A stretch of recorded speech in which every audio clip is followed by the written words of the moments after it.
For 200 years, a single family dominated India and astonished the world. A family known to history as the Great Mughals.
The Khyber Pass, famous not only for its wild, romantic scenery, but also because this is the gateway from rugged Afghanistan to the riches of India.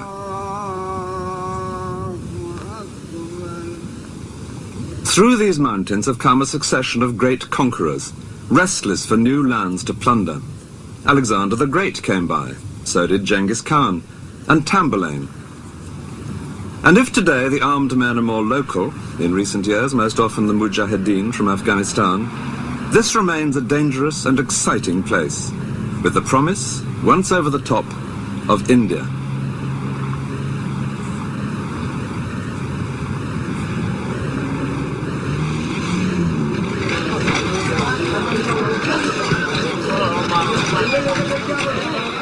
The first large town through the pass is Peshawar, now in northwest Pakistan. This has always been a busy meeting place of merchants and adventurers, and no doubt the armies of those conquerors contributed their bit too to the racial mix, passing back through here with the spoils of India on their way home.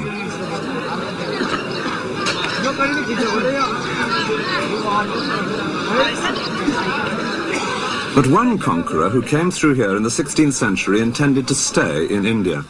He was a buccaneer with royal blood in his veins. His name was Babur. Babur had a direct link with those earlier conquerors, being descended on one side from the leader of the Mongols, Genghis Khan, and on the other from that equally ferocious predator, Tamburlaine. But his own descendants would rule with even greater splendor. Their court in India became famous throughout the world for its lavish display, astounding the European visitors who witnessed this scene, and who would call these emperors the Great Mughals, meaning the Great Mongols. Their exquisite paintings and buildings, together with often grisly deeds of treachery, would add up to an irresistibly exotic Oriental melodrama. The family liked to imply that they ruled almost the whole world, enabling the lion to lie down with the lamb. But the early days of Babur himself had been very much humbler. His father had ruled a small kingdom to the north of Afghanistan, but he died when Babur was only 11, and his inheritance was grabbed by a stronger neighbor.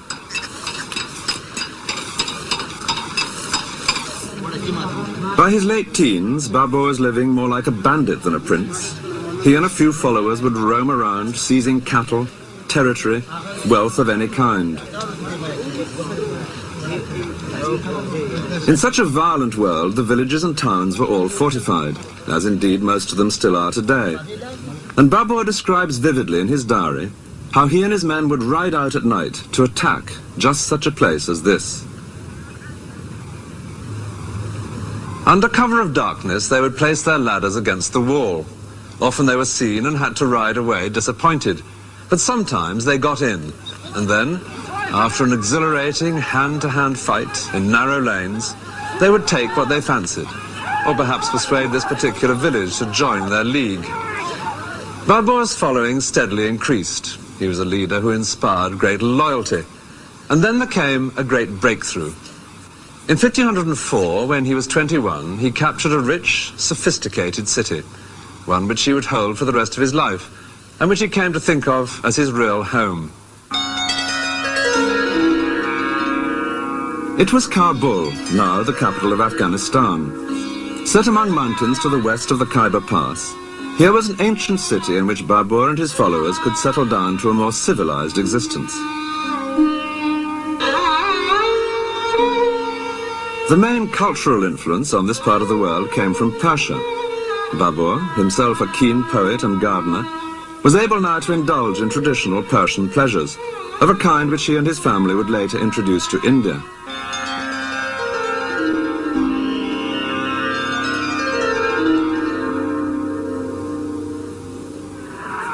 But a ruler in those days could never relax for long.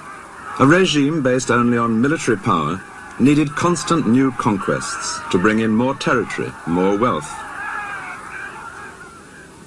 In three directions, Babur's kingdom at Kabul was unable to expand. To the north was a powerful new ruler who had been grabbing vast territories, including Babur's ancestral kingdom. To the west was the even more powerful empire of Persia. To the south, desert. That left only the east through the Khyber Pass. Northern India was ruled by many rival princes, too busy fighting each other to be likely to combine against an invader, and the prize was a rich one. India was fertile, and an army could advance unopposed in these vast plains after victory in a single pitched battle. When the time for that battle came, Babur would have one great advantage, a magic new weapon.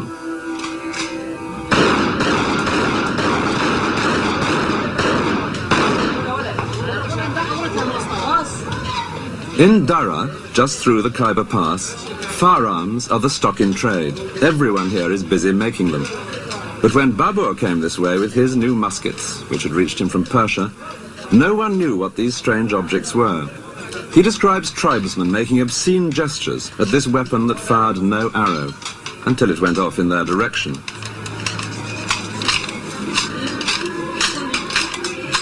Nearly 500 years later, the magic of the musket may have been explained away, but it remains as important as ever to get hold of a good weapon, and people here will drill whatever barrel you require.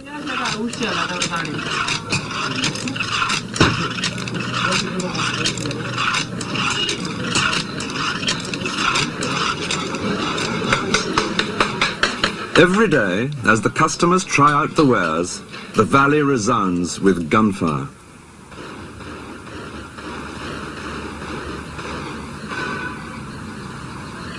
In addition to his muskets, Babur had some very elementary artillery. He had a Turkish gunner by the name of Ustad, meaning master, who'd been able to cast a mortar for him. A tubby vessel, something the shape of a deep vase, which when tilted upwards could fire a large stone for almost a mile. Babur had vastly enjoyed watching the hot metal being poured to cast this ultimate deterrent, and he loved the excitement when it was fired. The mortar could only manage 12 shots a day, so each one was something of an event, of which Babur kept himself well informed. A typical entry in his diary reads, "At the midday prayer, a person came from Ustad saying, 'The stone is ready. What is the order?' The order was, 'Fire this stone off, but keep the next till I come.'" But if the big mortar was just a wonderful toy, it was the muskets which would make the real difference. When Babur advanced into India, he would face a vast array of elephants and cavalry, a living force far greater than anything that he could match. But with his muskets, he was able to rely on a tactic which is now familiar to all of us from countless westerns. He lashed together 800 wagons with rawhide ropes, and behind this barricade, his musketeers only had to wait till the vast, glittering ranks of Indian elephants and cavalry came within range.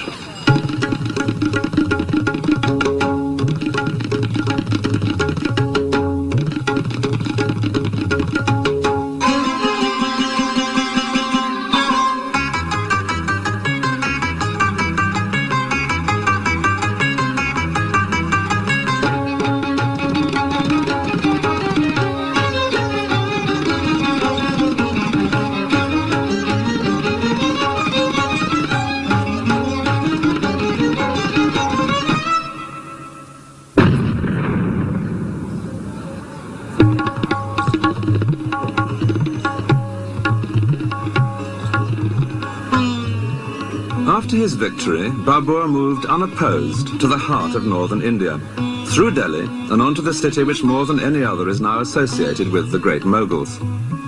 All the famous buildings here in Agra were created for Babur's descendants and their families. The Taj Mahal is but one of many.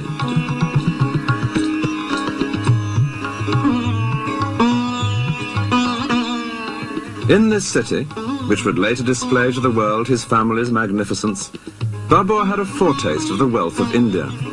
Among the booty captured here was a rather large diamond, the Koh-i-Noor, which is now the jewel in the crown of the British crown jewels.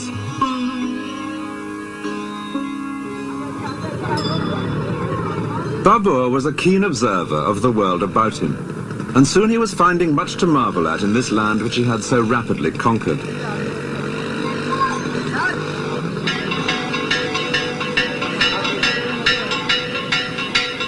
Here was a culture entirely different from the Muslim world, which had so far been the limit of his own experience, a scene of colourful and noisy ritual, and one in which women, whether in stone or in flesh, played a far more visible role, as here in a temple in Udaipur.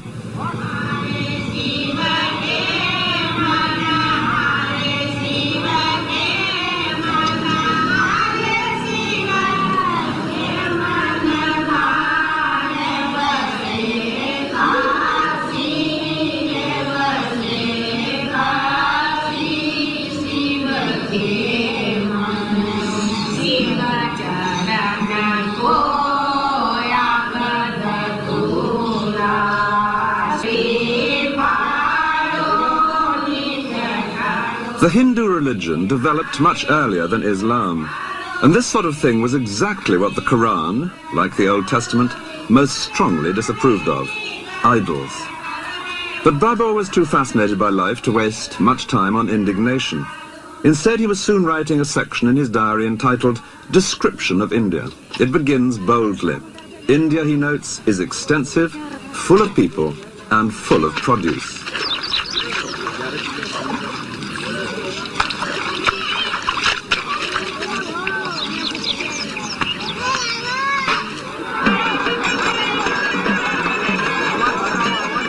It was the profusion and colour of life in India that most amazed Babur, as indeed it does any visitor today.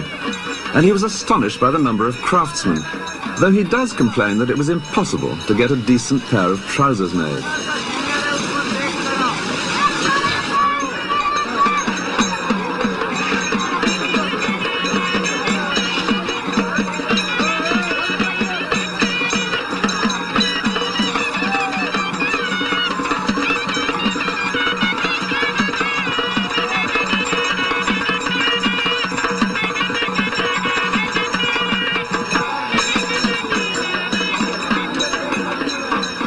With all wealth depending in the end on what the land and human skill can produce, it was perfectly evident that there were better pickings to be had here than in Afghanistan. Though in India's summer heat, Babur did always feel dreadfully homesick for the mountains of his youth.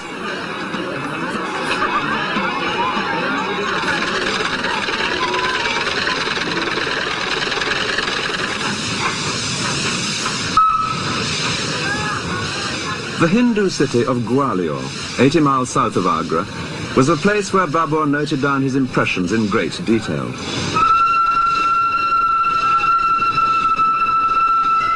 He first came here on September the 27th, 1528.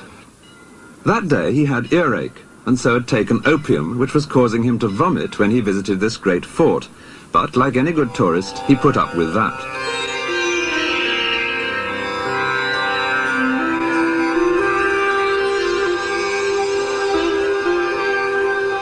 The palace had been completed only 20 years earlier, and it greatly impressed Babur.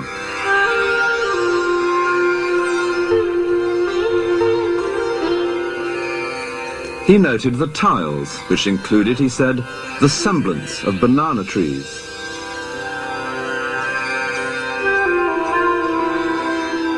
What struck him most was the work of the masons. These were, he wrote, wonderful buildings, entirely of hewn stone. Indian masons have always treated blocks of sandstone as freely as carpenters in other countries shape and carve planks of oak. Here in these courtyards was a Hindu architectural tradition, which Babur's grandson, the Emperor Akbar, would later put to excellent effect. There was one aspect of Gwalior which deeply displeased Babur, the famous Jain carvings in the rock face. These idols, confided the emperor to his diary, are shown quite naked, without covering for the privities. I, for my part, ordered them to be destroyed. Upon his orders, the faces and the offending privities were smashed. Modern restorers seem to have partly agreed with him. Only the faces have been replaced.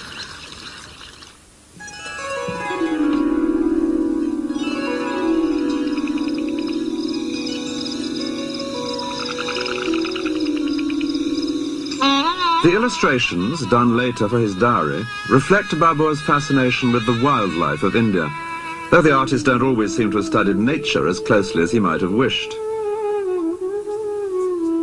One frequent complaint in his text is the lack in India of good, cool streams.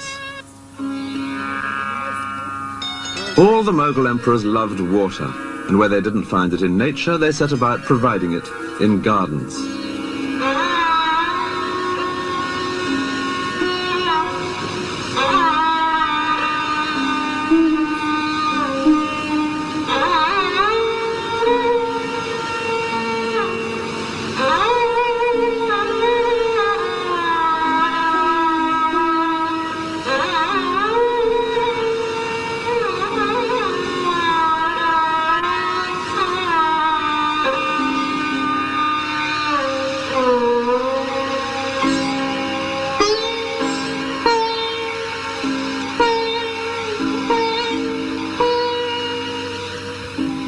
This garden in Agra, the Rambagh, is believed to have been laid out by Babur himself. It follows the rectangular system of the water gardens of Persia, just as in the paintings. Water flows through the channels laid for it and tumbles and trickles into pools, as the engineer carries out the plans approved by Babur himself. He had made several such gardens in Kabul, and the ones he created here in India no doubt helped to remind him of home. Babur would come to his gardens for a task which he very much enjoyed, that of writing up his diary from the notes he had taken all his life. And the tale he had to tell was among the most romantic of life's basic plots, the rags to riches story, from the early days, with sometimes just a couple of hundred followers, to all the wealth of India. And it was here in Agra that he decided to celebrate his success. He would give a sort of empire warming party. Word was sent out that all who had helped him on his way should come to receive fitting benefits. Even quite humble people were invited.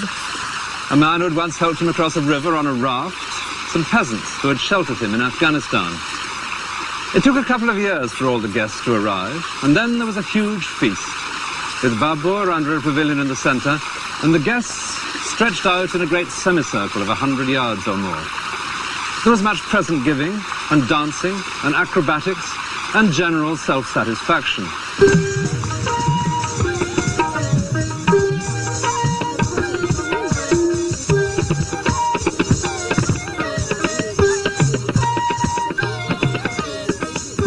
In India's climate, most celebrations still take place in the open air.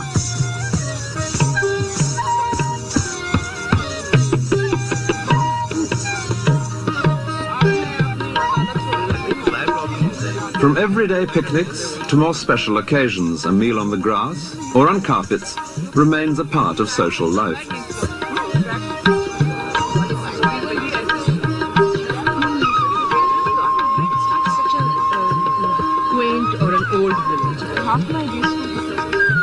It's nearly 500 years now since Babur's great feast, but the music, the food and the clothes here today are still true to the past, though at Babur's party the only women would have been the dancing girls. But his celebrations were premature, because the new empire depended far too much on Babur himself. 2 years after the feast, he died, His had been an action-packed life. He was still only 47. And though his dynasty would later prosper, as this painting reveals, it was to be a close-run thing. He was succeeded by his son Humayun, aged 22, who had fought beside his father in the capture of northern India, but was a very different character. Humayun had nothing of his father's brisk energy. He was charming, sentimental, much given to scenes of tearful reconciliation with those who had conspired against him, and superstitious, exceedingly superstitious.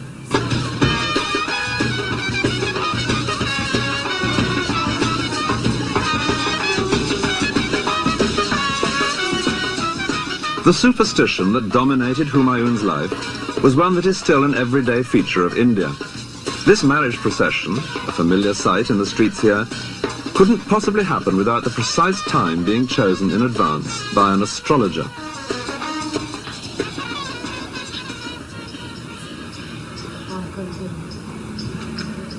The mysterious compulsion to have one's horoscope done is not confined to the East. But Humayun tried to organize his entire civil service by the signs of the zodiac, far more ambitious than the simple personal attention that most people want from the astrologer. In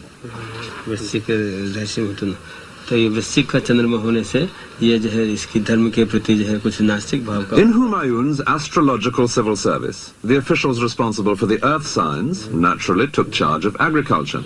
The water signs had the canals, while the fire people busied themselves with military matters. But astrology won few battles, and soon the Mughal armies were suffering some unpleasant shocks. Humayun himself had to make several humiliating departures from the battlefield, including one hurried escape across the Ganges, hanging on to an inflated goat skin. The empire, which he had inherited from his father in 1530, extended far across northern India. 10 years later, he had lost control of the whole of it, and was wandering as a refugee in the deserts of Rajasthan, with his family and a dwindling band of courtiers. Their circumstances were already bleak, but there was worse to come. In the heat of the desert, there is no greater relief than to come across a working well. But this was to be an increasingly rare sight that summer for Humayun and his family. They began to find that most of the wells they came across were dry. They had been filled with sand, the buckets were clogged and empty. The cause was a clash with Hindus. Members of Humayun's party had killed some cows, sacred animals to any Hindu. Rajasthan is a fiercely Hindu territory, and the people here had been deeply offended.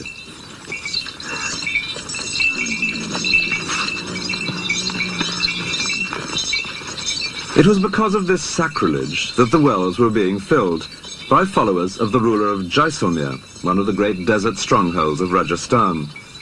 This kingdom was just the sort of place Humayun's descendants would have to come to terms with if they were to recover and hold India. But for the moment, mere survival had become the one priority for the evicted emperor and his family.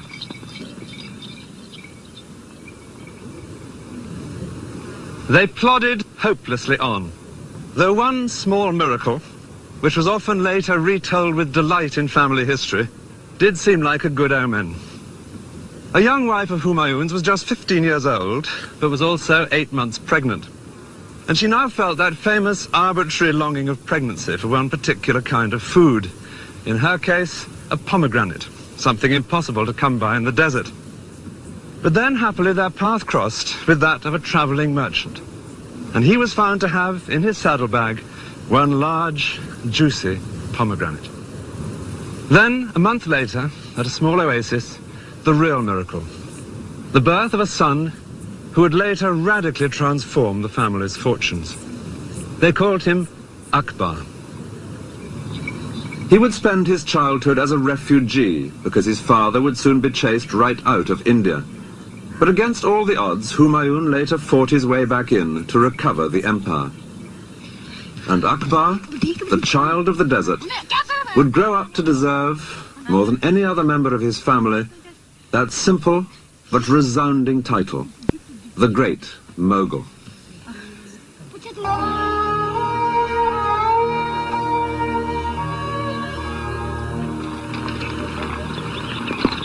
The powerful fort of Rohtas in Pakistan was built during the boyhood of Akbar, the greatest of the great Mughals. But it was built by a rival who had driven Akbar's father from India, a mere 15 years after the family had conquered the land. The Mughal Empire now seemed little more than a 9 days wonder. But then India fell once more into chaos, and Akbar's father managed to fight his way back past here to recover his kingdom. It was the plains of northern India which the Mughal family had conquered in 1526, and which Akbar's father, Humayun, now recovered, settling back into his capital city at Delhi. It was only just in time, for 6 months later he was dead, but at least that meant it was here in Delhi that his tomb would rise, as the first of the great Mughal monuments, giving a reassuring, if so far entirely false, sense of stability and power. Above the tomb, a dome, like a bud which would later flower in the dome of the Taj Mahal, reflecting the Persian traditions behind the Mughal family. Poetry played an important part in Persian court life, and with pleasures such as these, Humayun now relaxed once again in Delhi. As well as reading poems, a favourite game was to improvise them, and naturally his reconquest of India was the most popular subject of all. It was into this building that Humayun now moved his precious collection of family manuscripts. This was the scene of the poetry readings, but the scene also of a disastrous accident. One day in 1556, Humayun was up here on the roof of his library. He'd been hearing the latest news from Mecca, from some pilgrims who had recently returned, and he was discussing with his astrologers the hour at which they expected Venus to rise, because he intended to hold an assembly at that propitious moment. And when that time had been agreed, he began to go down these steep stone steps. And then, something which the astrologers had evidently not foreseen. His foot was on the second step, when he heard a muezzin from the nearby mosque calling the faithful to prayer. And as Humayun turned to incline his knee in respect, he tripped in his robe and fell headlong down.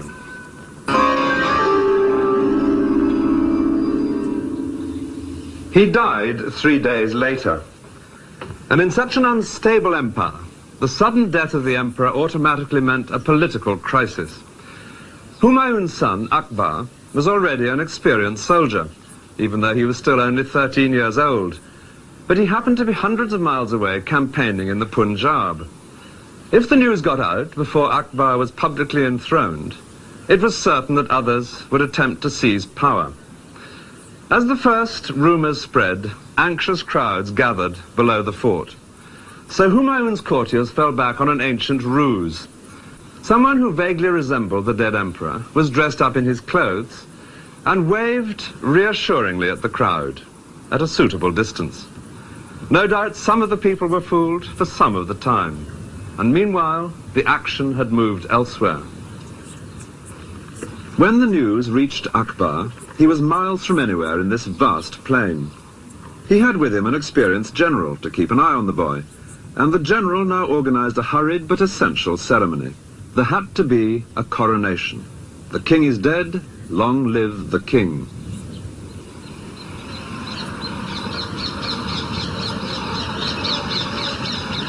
It's quite a pilgrimage now to get to the platform which commemorates that event.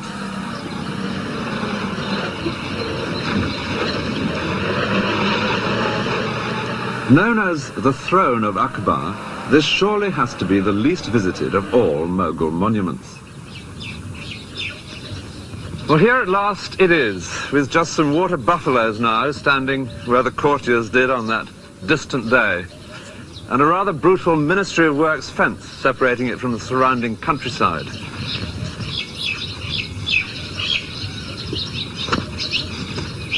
It's in a very dilapidated state, but you can just see how it must have been as a Mughal monument. Here, for example, water would have come rippling down over a carved stone, a very Mughal detail.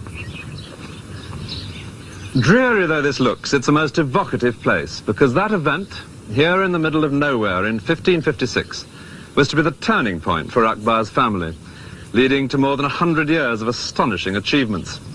But on the face of it, as he sat here that day in a golden robe specially made for the occasion, the prospect was bleak. It was only to his own army grouped around him that he was emperor. Others would have different ideas. His claim to rule was not that strong. His father and his grandfather had between them notched up only 15 years ruling in India. And there were plenty of rival rulers who would now see a young boy on the throne as just the chance they'd been waiting for. As proof of that, it wasn't long after Humayun's death before a large Hindu army captured Delhi, and then moved in this direction to drive Akbar from India. In the resulting battle, the Mughals were heavily outnumbered, and if they'd lost that battle, there would have been no Mughal empire. In the event, they were saved by a stroke of luck. A chance arrow hit the Hindu general in the eye, and the sight of him, slumped so visibly on top of his elephant, caused his army to flee. On such small incidents, the tide of events can turn. By the end of the battle, the Mughals had captured nearly 1,500 elephants, and it was like that many tanks, in perfect condition and with plenty of fuel and ammunition, falling into the hands of a modern army. So Akbar and the elephants were able to march back together into Delhi, for the moment unopposed. After the victory, a tower was built using the heads of the enemy, a custom whenever the defeated were non-Muslims. Rotting by the roadside, this was not a tradition well calculated to appease the local community.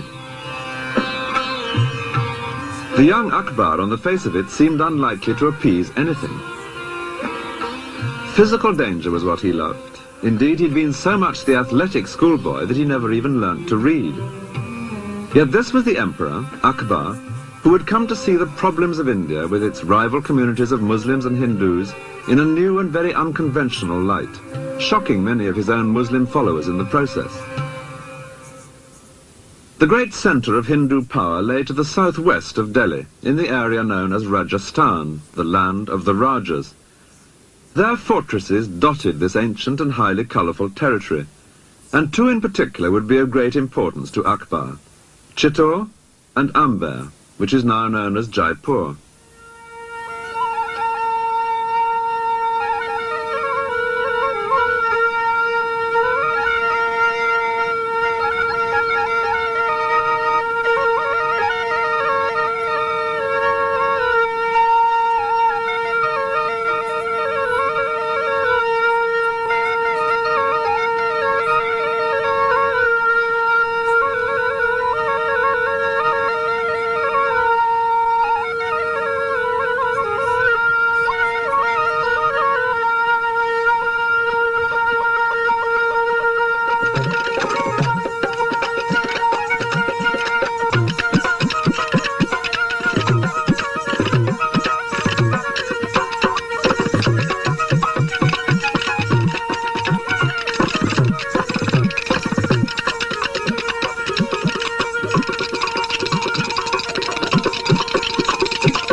At the top of this fort in Rajasthan, there is a most unusual feature, a seat.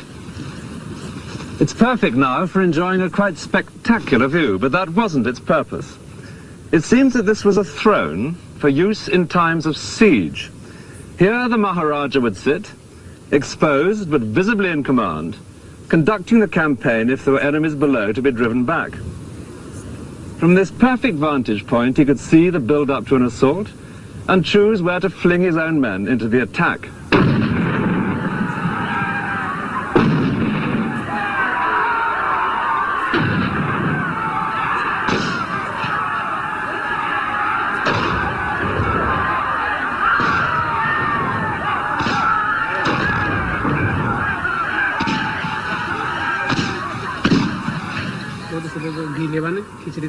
The ferocity of the fighting men of Rajasthan, the famous Rajputs, was legendary. They were known as the greatest warriors in all India, reckless in their courage, a reputation sustained by their habit of going into battle high on opium. These were people that Akbar would either have to subdue or make friends with. The rulers of this particular fort later became known as the Maharajas of Jaipur. They came to terms with Akbar, and the beauty of their city, the largest in Rajasthan, suggests that there were advantages in doing so.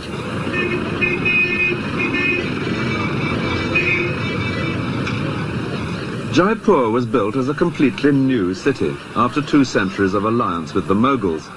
It all began with a marriage. At an Indian wedding, even today, the bridegroom, with a small male relation mounted in front of him, goes on horseback to meet his bride.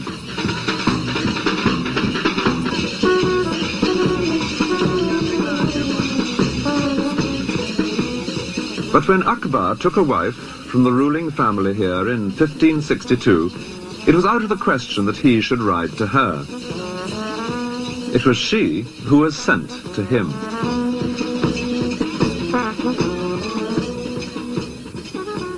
To present a bride to Akbar was a way of making an alliance, in effect like signing a treaty. And as he travelled round with his court, building up his fragile empire, he made many such arrangements. His harem contained some 5,000 women, mostly slave girls. Among his wives there were several Hindu princesses, each a token of friendship from her own family. But the first had been the bride from Jaipur, and beneath the fort there would soon appear the famous palace of Amber, the first unmistakable sign of a new prosperity. It was built some 40 years after the wedding by a Maharaja who had become Akbar's leading general. His palace has become one of the great sights of India.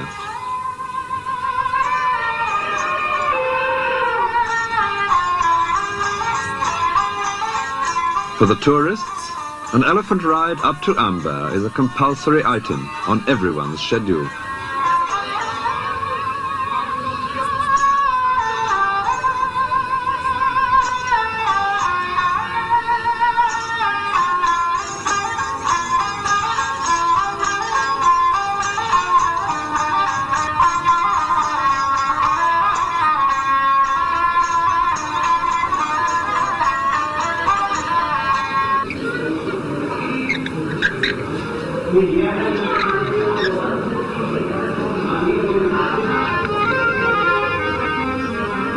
The most impressive details were naturally in the Maharaja's own quarters, with patterns of inlaid stones and fragments of mirror.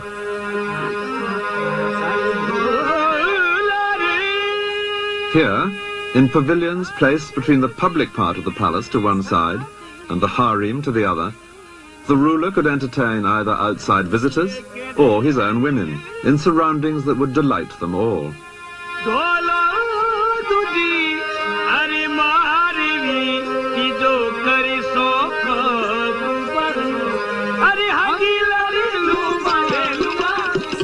A few miles away, in their new city of Jaipur, the Maharajas of Amber would build another palace. And it's here that their present-day descendant lives. I asked him what benefits he felt there had been for either side in the family's long relationship with the Mughal emperors. The Mughals got governors and generalship from the House of Amber, and the House of Amber got the peace and tranquility to be able to pursue and build the city of Jaipur, and was again considered one of the main Hindu and Rajput states of that period. And what about religion? Well, again, it gave Raja Jai Singh great time to protect the Hindu religion during his reign. Akbar spent much of his time moving round with a vast army, using the sport of hunting as his diplomatic cover. Any troublesome ruler might soon find the emperor killing deer on his own doorstep, with the infantry standing in as beaters. One of the ways of hunting that the emperor most enjoyed was with the cheetah, the Indian leopard. the fastest animal on Earth.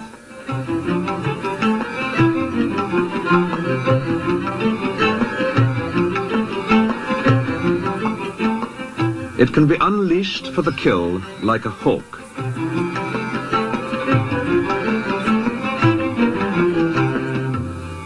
This crowded scene, with a fence in the background, depicts another favourite way of hunting. Akbar's soldiers would drive the deer in from miles around in an ever-shrinking circle. Then, as soon as the terrified animals were contained in a small enough space, the portable fence would be put up around them, and riding in with sword or lance or gun, the emperor would indulge in an orgy of killing. On one occasion, on a vast plain such as this, 50,000 beaters drove in game from 60 miles around, a very large army in disguise. No wonder most rulers proved friendly when Akbar passed by. But there were exceptions, in particular the Rana of Mewa, who held the great fort of Chittor. As the senior prince of Rajasthan, he openly scorned the house of Amber for having given a daughter to the Mughal harem. Akbar determined that this proud knee must bend. In 1567 he arrived below the fort with his army, which included Hindu princes from Amber. Chittor itself is nearly 4 miles long, but Akbar's camp extended 10 miles. It was to be one of the most famous sieges in Indian history. Akbar used 2 methods of assault, both of which are shown in these views done by his painters.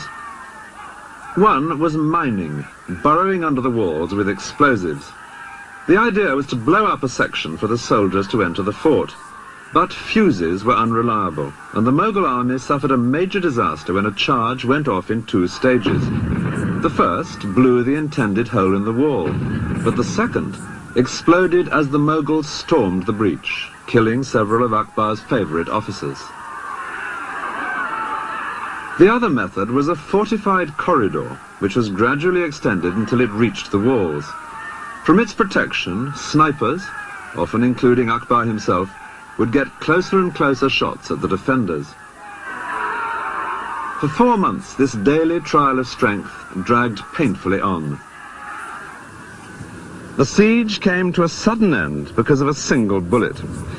There had appeared on the ramparts on that particular day a Hindu officer, and in the way of the times, the bullet that killed him was soon credited to the gun of the emperor himself.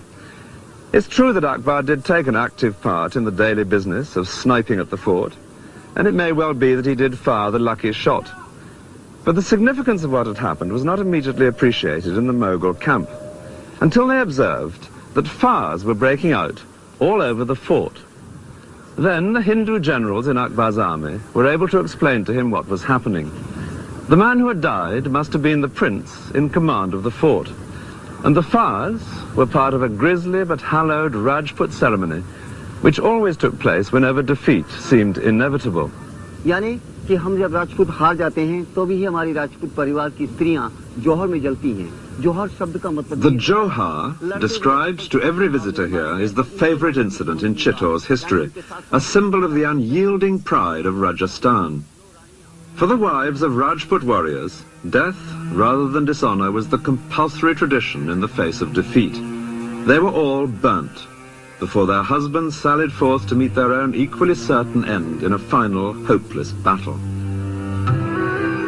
Inside the fort there were some 40,000 peasants living, and, unusually for him, Akbar now allowed them too to be massacred. Clearly this victory over the uncompromising Rana of Mewa was to be taken as an example. The city of Udaipur reveals that the Rana himself compromised in a rather different way. He had left his men to defend Chittor while he withdrew to start again here further removed from the centres of Mughal power. An unglamorous decision, but it preserved the independence of his house, which never intermarried with the Mughals, and it gave us one of India's most beautiful cities.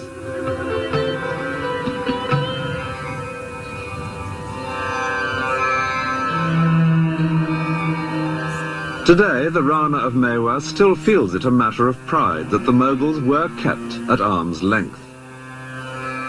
Now, we knew that if we were going to compromise with the Mughals, we would not be allowed to live with any self-respect in a Mughal court, and therefore we were very keen to protect our self-respect.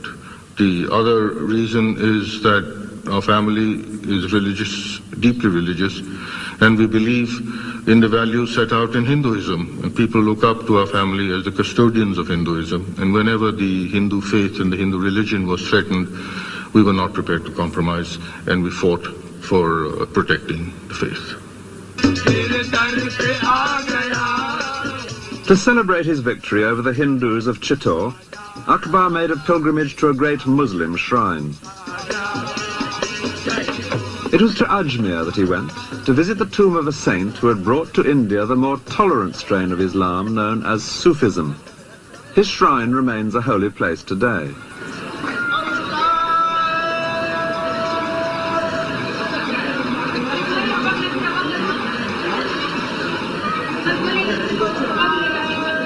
The saint here had died 3 centuries before Akbar's visit, but it was to be a living saint who had now become of great importance to the emperor.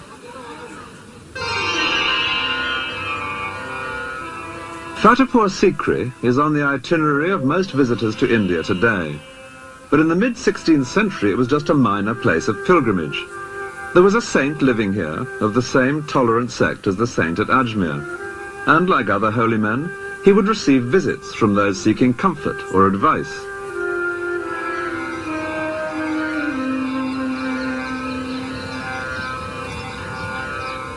In 1568, one of the pilgrims who came for advice was the young emperor, who would later build at the top of these steps the great Victory Gateway leading into the mosque. When Akbar came to visit the saint who lived near here, he brought him a pressing problem. He was now 26, but in spite of his large number of wives, he still had no son. Well, the saint gave an uncompromising answer. Without hedging his bets, in the usual way of soothsayers, he declared categorically that the emperor would have not 1 son, but 3. Soon after these comforting words, news came that the Hindu princess from Amber was pregnant. For safety's sake, Akbar sent her to live near the saint, and here a boy was born. A year later, another princess was pregnant. She too was sent here, another son. And 2 years after that, a third boy, exactly fulfilling the saint's prophecy. But with a track record like that, an emperor does not stand idle. And that was why, over the next few years, Fatehpur Sikri became increasingly important in Akbar's life. The palace, which Akbar would now build beside this mosque, was a gesture of gratitude to the saint, of confidence in the future, and of exuberance. An exuberance reflected, it's pleasant to imagine, in an entertainment offered to the visitors here by one particular old man, several times a day.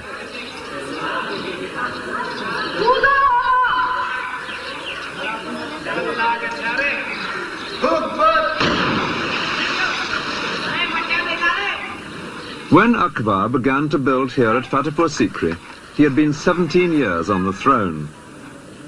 Since that hurried coronation as a boy in the plains of the Punjab, he had turned his shaky inheritance into a stable empire. He was just 30, and there was still much to achieve. But now, with those 3 sons born here, there would be someone to pass it all on to. His family's future had never looked better.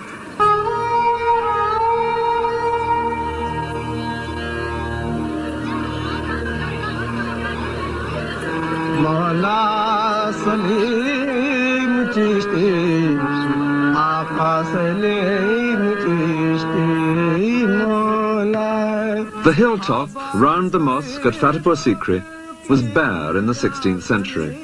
Then at amazing speed an extraordinary group of buildings appeared here, the heart of an empire, all bustle and business. But that lasted just 14 years, after which the place was deserted, and it's remained so ever since. This is not a ghost city, it's a ghost palace. In these courtyards, the Emperor Akbar created his own very original concept of a place where a ruler could feel really at home. Akbar decided to build here because of a local holy man, or saint, so the mosque was always central to Fatehpur Sikri.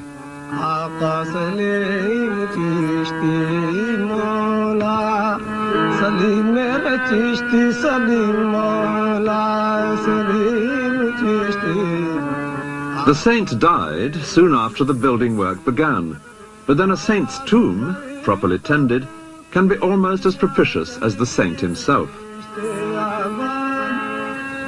Clad in fine white marble, which was added by Akbar's grandson, the tomb is the centerpiece of the courtyard.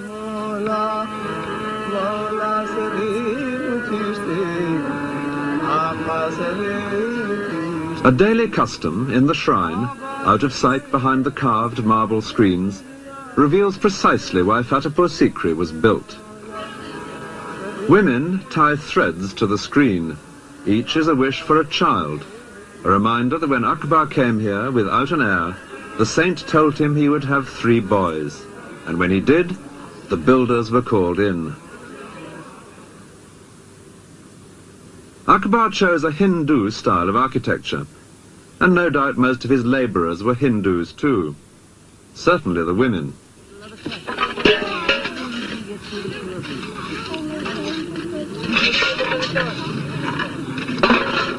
This is still a familiar sight anywhere in India, and if it looks now a little slow compared to methods elsewhere, nobody could have said that about the building of Fatehpur Sikri, where it took just a few years to create a palace worthy of an increasingly confident emperor.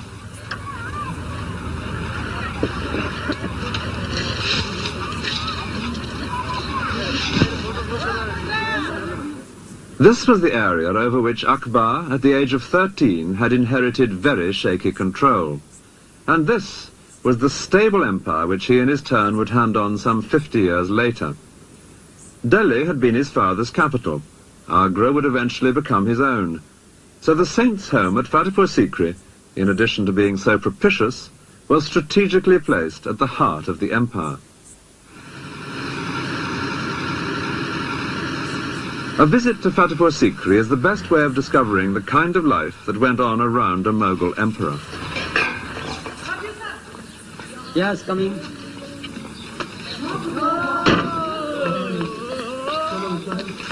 There were even more barriers then. From the Mughals to the British to today, there is nothing new about Indian bureaucracy.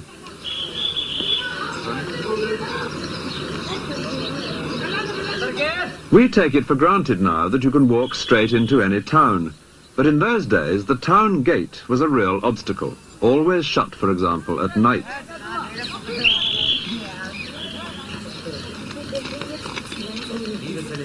This next gate was the entrance to the palace itself.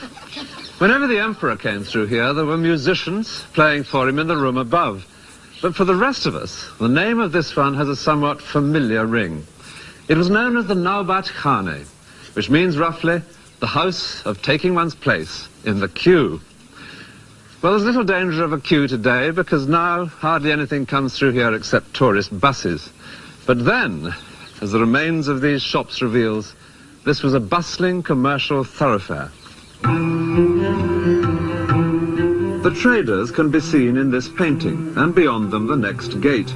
For Fatehpur Sikri was a series of concentric circles. With the emperor at the center, each circle became more private, more difficult to get into. It wasn't till this courtyard that you might catch a glimpse of the emperor himself. He would appear here each morning to hold public audience, from his raised throne pavilion on the far side. This is Diwan-e-Am, the hall of public audience. Emperor used to sit in the center and both side ladies, and downside all ministers. Public used to sit there. The public consisted largely of officials who attended to hear the judgments or decisions that the emperor had made in private council. In the next courtyard stands the extraordinary building which Akbar devised for that private council. It has an interior which is no use at all to anyone except an emperor. It's a single high room with this massive pillar in the center. Down below would stand those who were going to hear the emperor's discussions, but not take part in them. Clerks, for example, recording what was said. The purpose of this great pillar is not immediately clear. In fact, it's a very high throne, as can be seen from above. The one flaw in this otherwise splendid design is that to reach his throne, the emperor had to climb some astonishingly steep stairs. But once he'd got to the top, a very different prospect, and a quite extraordinary seating arrangement. There are places to sit all round the edges, and 4 bridges to the throne in the centre. If someone needed to talk more intimately with the emperor, or to take him something of interest to look at, he would cross one of the bridges, no doubt stooping humbly as he went, which does also make it feel a lot safer, to where Akbar sat on plump and comfortable cushions. The whole arrangement seems custom-built for an egomaniac, which is exactly what it was. But then emperors and modesty have never gone hand in hand, and this does feel exceptionally good. Akbar loved in particular talking about religion, on which he was very much a free thinker, unlike his predecessors. He refused to accept that his own creed, Islam, could have a monopoly of the truth. And he enraged his experts on the Quran by making them discuss, in here, the nature of God, not just among themselves, but in argument with Hindu gurus, who would sit on the opposite side. The final straw for the Orthodox Muslims was when Akbar introduced his own religion. It borrowed something from each of the others, but added one startling new element, in that Akbar himself seemed to have taken over the role of God. Close to Akbar's eccentric hall of private audience, there is a 5-story building. It stood on the borderline between the male world of Akbar's imperial responsibilities and the feminine part of the palace, the harem, which lies beyond. This is the Panch Mahal, 5-story building, summer palace for the ladies. As the guide explains, this lovely, cool palace without walls was probably used on special occasions, such as parties, by Akbar and his profusion of ladies. The women would come to it from their enclosed quarters beyond, an area into which in those days no man, except the emperor himself and male members of the family, would ever go.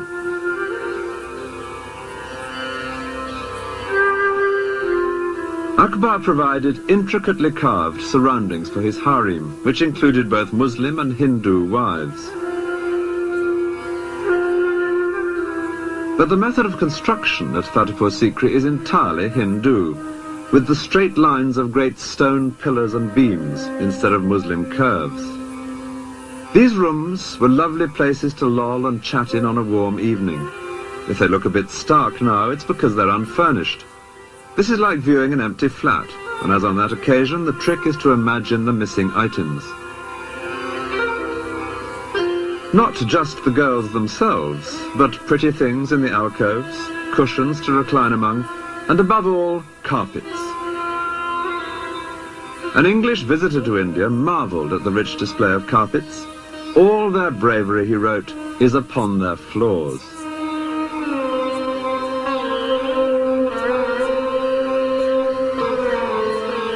In many Indian villages, carpet making in the traditional way is still an important industry. The sound here is that of the various foremen, calling out which colour of wool is to go where to form the pattern.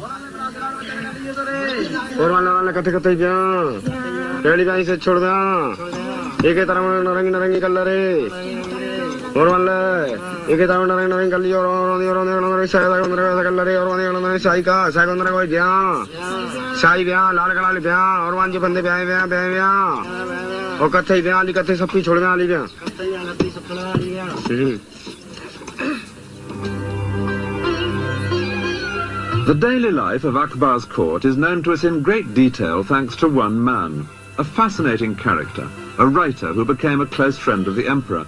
His name was Abul Fazl.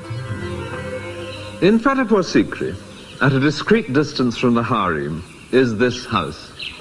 It's believed to be the one in which Abul Fazl lived.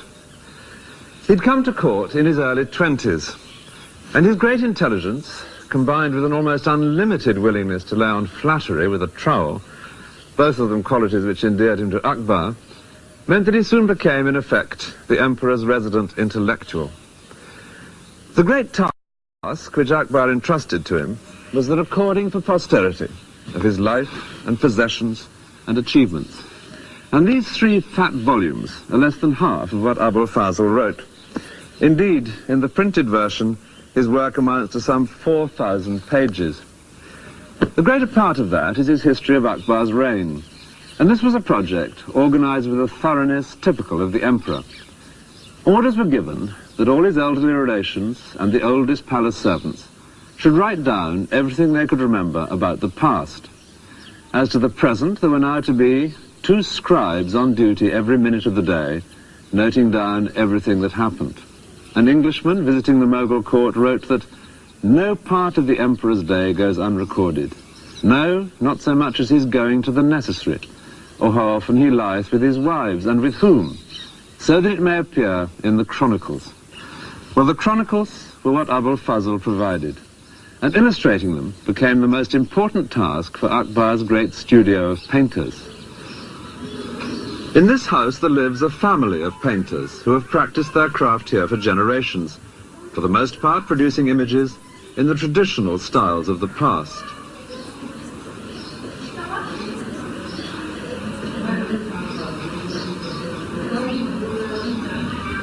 Among the many schools of Indian art, the greatest is that of the Mughal court, established by Akbar. His painters would often collaborate on a picture. Each would put in what he did best, someone for the landscape or the architecture, and later someone else for lavish costumes or animals or flowers.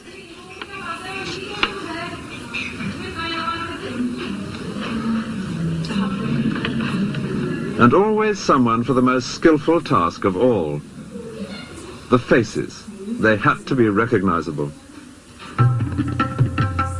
What Akbar looked for in a painting was an accurate image of the life that he knew.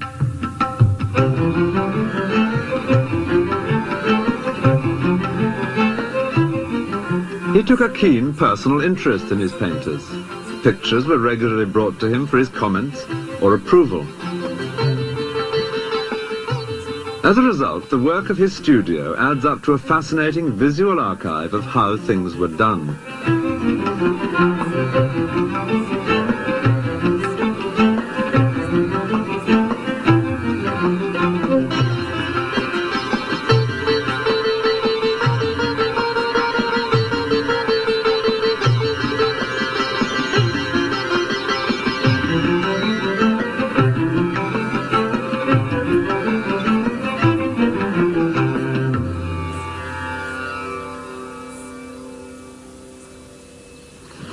In his great work, Abul Fazl also collected masses of dusty information about the empire and how it functioned. Statistics, for example. There are columns and columns of them, and they run on for page after page after page. And then there are fascinating nuggets of very unexpected information. The ranks of the camels and their servants, or regulations for oiling camels and injecting oil into their nostrils. Whenever anything worth having has been invented, it's invariably credited to Akbar himself. Under the manner of cleaning guns, we learn that this used to be a most laborious task. But His Majesty, from his practical knowledge, has invented a wheel, by the motion of which 16 barrels may be cleaned in a very short time. The wheel is turned by a cow. And then there are fascinating details about Akbar's daily routine. We learn that he never drank anything but water from the Ganges, which was carried with him wherever he went. And he had the great luxury of ice arriving every day of the hot Indian summer in an endless succession of boats and carts from the distant Himalayas. He only had one meal a day, but the fuss that caused was phenomenal on its long journey from the kitchen. India's housewives still prepare dishes for their husbands to take to work in that splendid Indian invention, the tiffin can. But Akbar's dishes were sealed for a different reason, fear of poison. Before sealing, each was tasted by 3 officials. If anyone was going to die in instant agony, it would not be Akbar. One of the greatest bonds between Abul Fazl and Akbar was a shared love of religious speculation. and Abul Fazl spends a great deal of space in this volume describing the beliefs of different religions. So both men were equally delighted when a third element was added to the discussions held here at Fatehpur Sikri between Muslims and Hindus. There arrived from Goa something entirely new, a couple of Jesuit missionaries. Christian engravings had already begun appearing in the elegant scrapbooks kept by Mughal courtiers, because the Portuguese had now been in Goa, on the west coast of India, for half a century.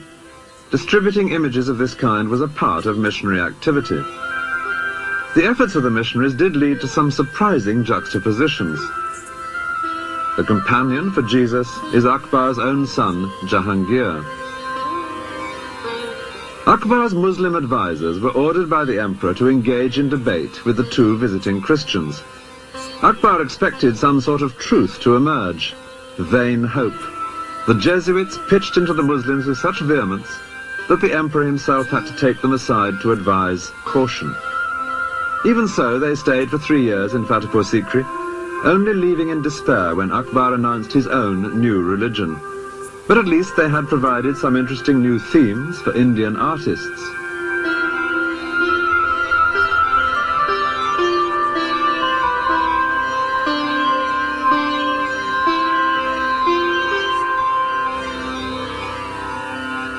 Abul Fazl is seen here presenting part of his great work to the emperor. He never quite completed his history of the reign because he died 3 years before Akbar.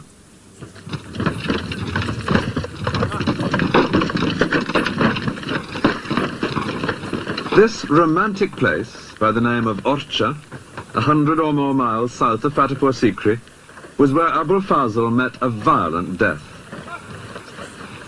And how the free-thinking intellectual came to this improbable end at the hands of the man who ruled here requires some explanation.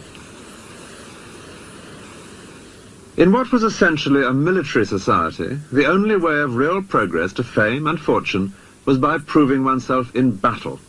So Abul Fazl used his influence with the emperor to be given military command, and soon he was in action.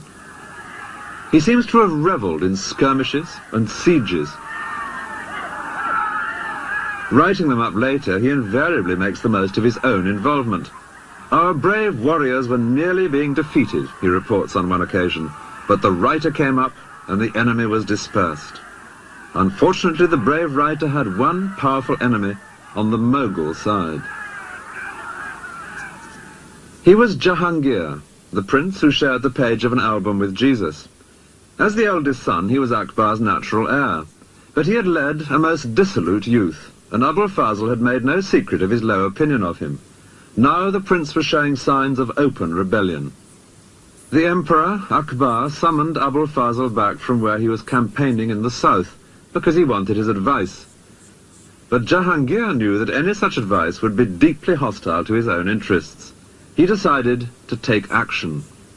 Far to the south of Agra and Fatehpur Sikri, Abul Fazl was busy campaigning on the distant borders of the empire when he received Akbar's summons to return to court.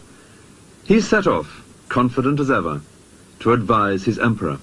But his journey would lead him straight into an ambush. Jahangir was friends with the Raja who had his stronghold at Orcha, and he knew that Abul Fazl would have to pass by here on his way north.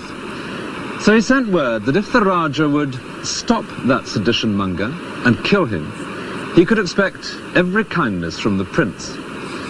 Abul Fazl and his small party were overwhelmed here by about 500 horsemen. He'd had advance warning of the ambush from a spy, and it seems he could have escaped. But he was playing to the hilt his new role of Mughal warrior. He fought to the death. As proofs that the deed was done, his head was sent to Jahangir. And tradition completes an unsavory tale by adding that the prince threw it into a latrine. I can't help identifying with the writer who'd worked so hard collecting facts to glorify the Mughal court. It was an unworthy end. A great new palace nearby at Datia was begun by the Raja a few years after he had disposed of Abul Fazl. Its opulence suggests the scale of reward for political murder. The new building was in the same style as Fatehpur Sikri, but ironically, Fatehpur Sikri itself had already been abandoned. It seems the water supply had failed, so the imperial caravanserai moved on, leaving only the ghosts of a brief 14 years of glory.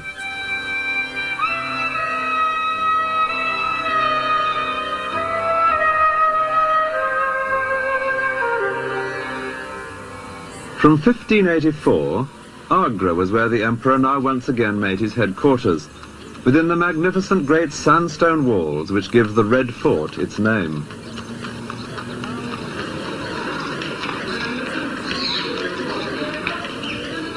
They were walls and gates which Akbar himself had built before his move to Fatehpur Sikri.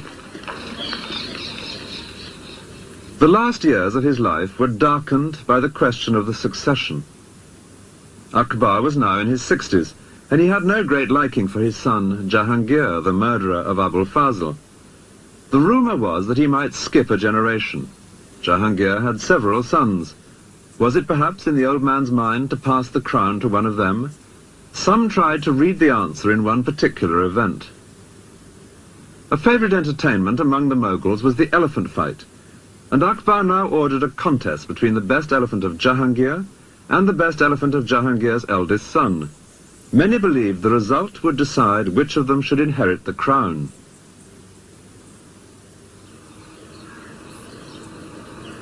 These elephants are high on the wall of the Red Fort at Agra, above where elephant fights invariably took place. Akbar sat up here watching, surrounded by courtiers, while the two elephants fought it out in the open space below. In the event, it was the elephant of his son, Jahangir, which won. A month later, Akbar died, and he did decree on his deathbed that Jahangir should succeed him. But the real person to have watched on that day of the elephant fight was a 13-year-old boy who sat up here beside his grandfather. He was a younger son of Jahangir, who had become known as Shah Jahan, and he would add a new and darker strain to his family's history. He would kill brothers, nephews, cousins on his path to the throne. After 3 generations of peaceful inheritance, the dynasty of the great Mughals was about to plunge into the most lurid of Oriental melodramas. But first, a tomb for the emperor. Akbar's monument near Agra perfectly reflects his achievement. Parts are in the Hindu style, and parts in the Muslim tradition of arches and minarets. It's a mixture in keeping with Akbar's own vision of harmony between the two communities of India, and its imposing mood does justice to the man himself. He had indeed lived up to the bold name he had been given, for Akbar, in Arabic, is the everyday word for great.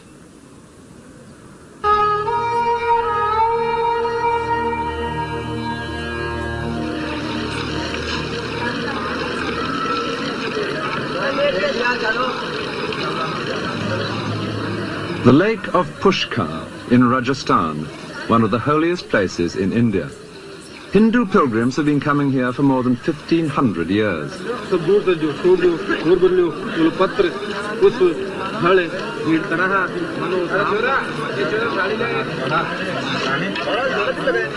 But Mughal emperors came too to see the pilgrims, in particular Akbar's son Jahangir. Jahangir loved to observe everything that went on in his empire, including the details of the various rituals.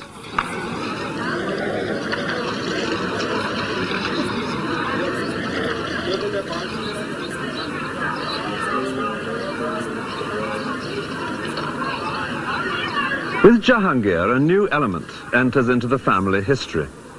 He was the first great Mughal to inherit a stable empire, which meant that he was also the first who from the start could relax and enjoy himself. That would involve throughout his life the consumption of far too much alcohol and opium, but it also meant that he could indulge a skeptical and inquiring mind.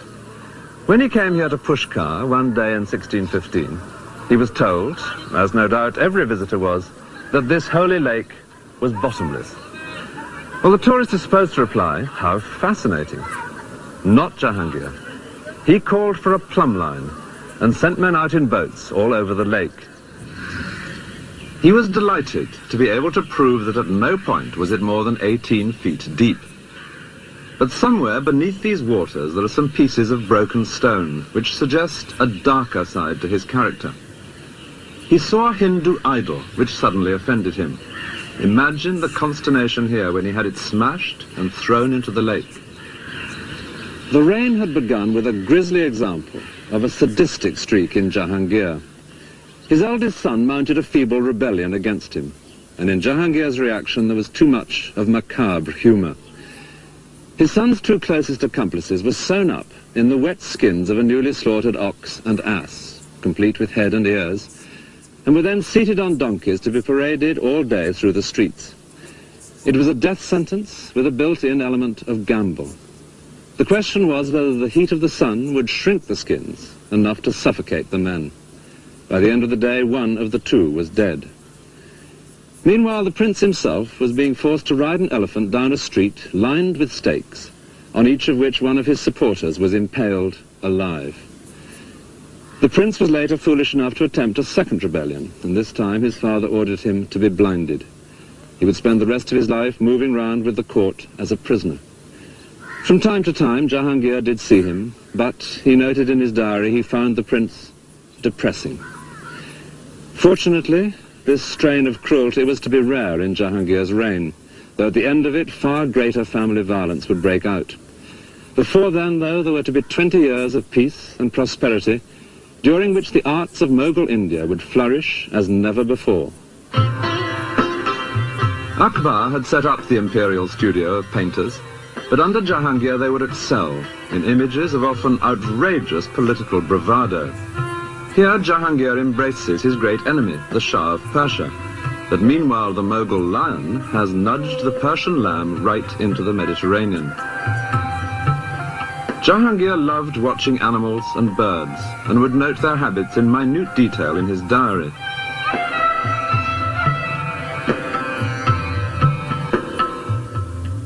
But the diary is just as detailed about his own habits, recording with great precision his decline into alcoholism. From wine he turned to spirits, and then to double distilled spirits. He was drinking 20 cups a day at one period, with a dose of opium as well, and he was at no pains to conceal this alarming fact. Indeed, he even had himself shown with a wine cup on one of his coins, deeply shocking to the Muslim faithful. Life in Jahangir's empire is known to us in great detail, partly because it was now receiving much foreign attention. Ships from Portugal, Holland and Britain were sailing right round Africa to visit this land of fabled wealth. It was from the port of Surat in 1615 that a very articulate Englishman set off inland on an arduous journey to seek out the emperor, who was with his army a few miles from Pushkar at the city of Ajmer. Actually, by a strange coincidence, there were two Englishmen here in Ajmer that winter of 1615. They couldn't have been more different, though they did decide to share lodgings. One was the first official British ambassador to India. King James I had sent him out to try and set up a trading agreement for the newly formed East India Company.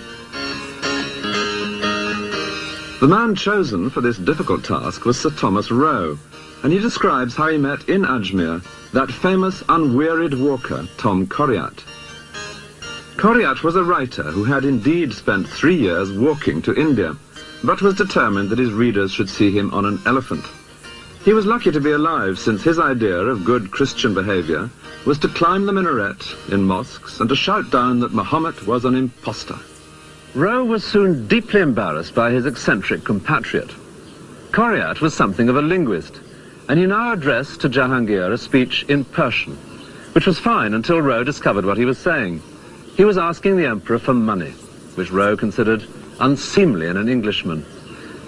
Roe himself, by contrast, had brought presents for the emperor, which was essential for an ambassador because presents played a major part in Mughal court life.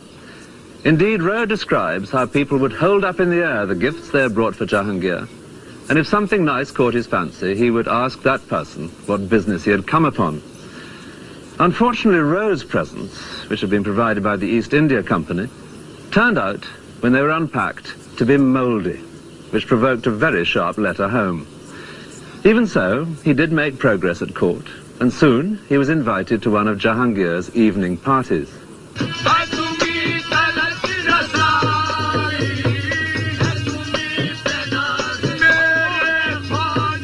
A guard at the entrance sniffed the breath of every guest in case he had been drinking, a somewhat hypocritical precaution, Rowe considered. And indeed, serious discussion of British trade did turn out to be quite impossible.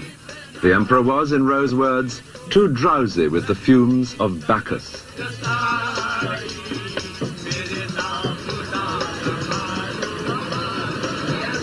The day came when the whole imperial court was to move elsewhere, and Sir Thomas Rowe stood at this gate to watch the Emperor's departure.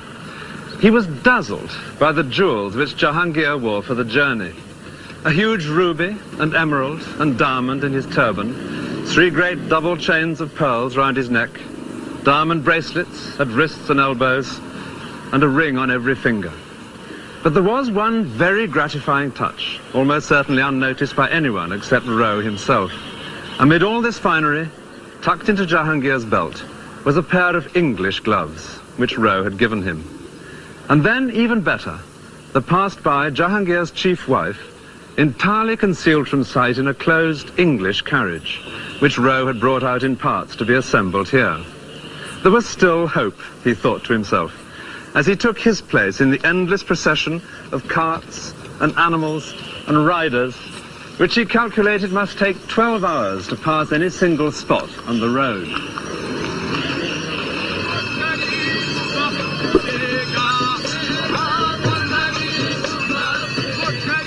The Emperor's own travelling palace itself needed 600 animals to move it from one place to the next. And when the whole city of tents was set up, Rowe considered it one of the wonders of his experience. It was some 20 miles around. Here the daily life of court and government could be carried on just as in a permanent city of stone. After 4 months on the move, the royal caravan came to Mandu, a vast hill fortress, where Jahangir now settled in for a prolonged stay. Here were palaces in which it was a joy to relax after the upheavals of travel.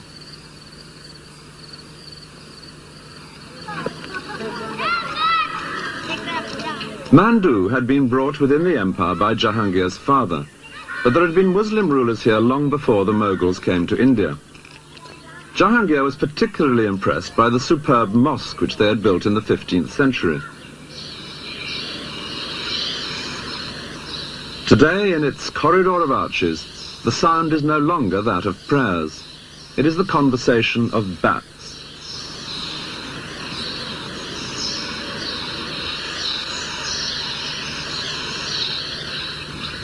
Sir Thomas Rowe's first task, after arriving in Mandu with Jahangir's court, was to find lodgings. He couldn't afford the comfortable places that were being snapped up by the rich courtiers, so he set off to look for something within his own means. And eventually, he came across a deserted mosque, which he thought might just do him. And this is believed to be the very one. It's not exactly lavish, but he would make the best of it. First of all, putting screens across the entrances to keep out intruders, and particularly some that bothered him at night. There were lions prowling about. I like to think of him safely barricaded in here with his dwindling stock of presents for important people piled high in an alcove. Now he could get on with the real work of an ambassador, joining in life at court, being seen at the best parties, always trying to get the ear of the emperor. One of the most important parties was on the emperor's birthday. Rowe managed to get an invitation and so saw a central event, the weighing of a member of the royal family against gold and then against silver and jewels.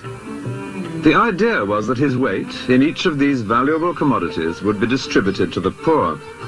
Rowe doubted that the money would really be handed out, but conspicuous generosity was good for the imperial image, and by now the empire was prosperous.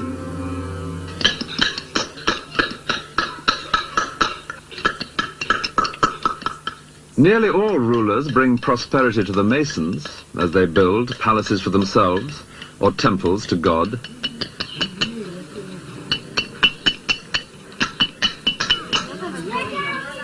Rather fewer do anything for the peasants.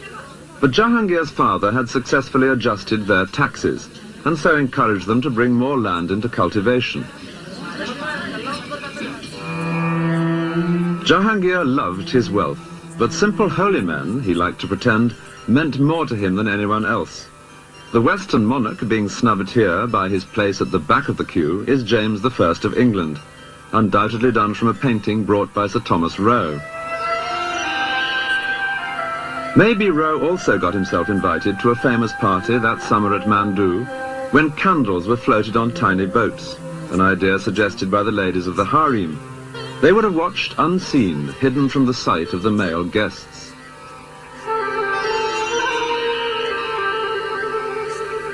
Every new day that Sir Thomas Roe woke up in his makeshift home at Mandu, it became more and more clear that he was getting nowhere in his main task, that of winning a trading agreement for Britain's East India Company. And by now he was well aware of the reason. He was often with the Emperor, who seemed very friendly, but he was nowhere near the real seat of power. That lay, unseen, behind the throne, in the shape of a woman, famous in India's history. She was Jahangir's favourite wife, Nur Jahan. The many portraits of her are all imagined, since no painter would have been allowed to set eyes on the royal women. Nevertheless, she can literally be said to have ruled from within the harem. It's a common Western belief that veiled women, or those in purdah, are totally cut off from the world. But to see them today, seemingly separate in a modern street, is to get perhaps the wrong impression. There were certain advantages to being behind the veil, as explained by a woman who herself grew up in traditional purdah. Conducting business face-to-face is not necessarily advantageous to both parties. And I feel that the woman in purdah had a very special advantage because she was sitting inside, whereas the person she was dealing with, whether it was a businessman, whether it was a property seller, a landlord, whomsoever, was sitting outside. Now, he, of course, couldn't see her. And from his point of view, it was like what a modern telephone conversation is, so that you cannot observe the expressions or you cannot see what the other person is actually feeling. Whereas, from the woman's point of view, she could observe everything about him.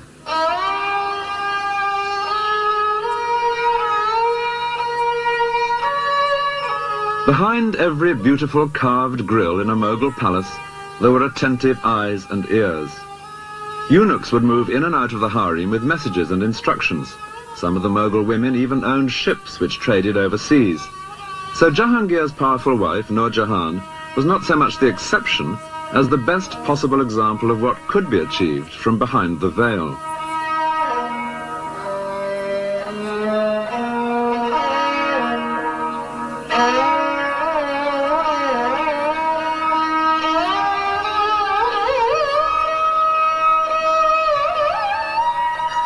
In a garden by the river at Agra, there is an exquisite building which is solid evidence of Nur Jahan's power and wealth.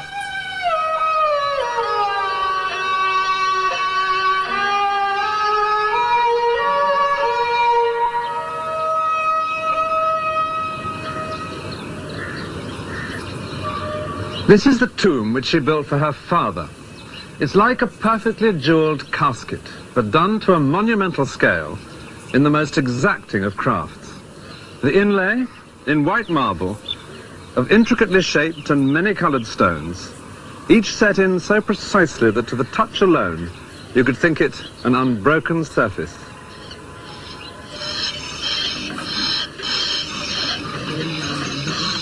Using tools which owe nothing to the 20th century, craftsmen in Agra still lay delicate patterns of stone in marble.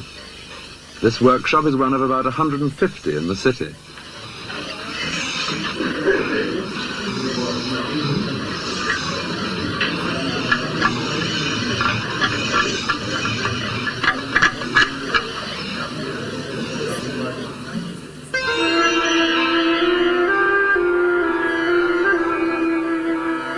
The Taj Mahal, which at a distance looks pure white, is decorated all over with this kind of inlay on a massive scale.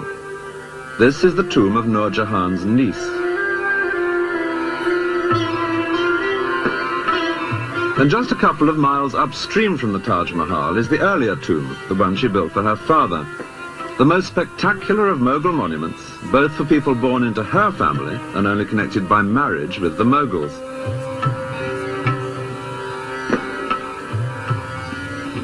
The way in which Nur Jahan's family had achieved this position makes a fascinating story. Her father, for whom she built this tomb, was an adventurer from Persia, who made such a name for himself that Jahangir appointed him chief minister. But the family's fortunes only really began when Jahangir fell in love with his chief minister's daughter, Nur Jahan.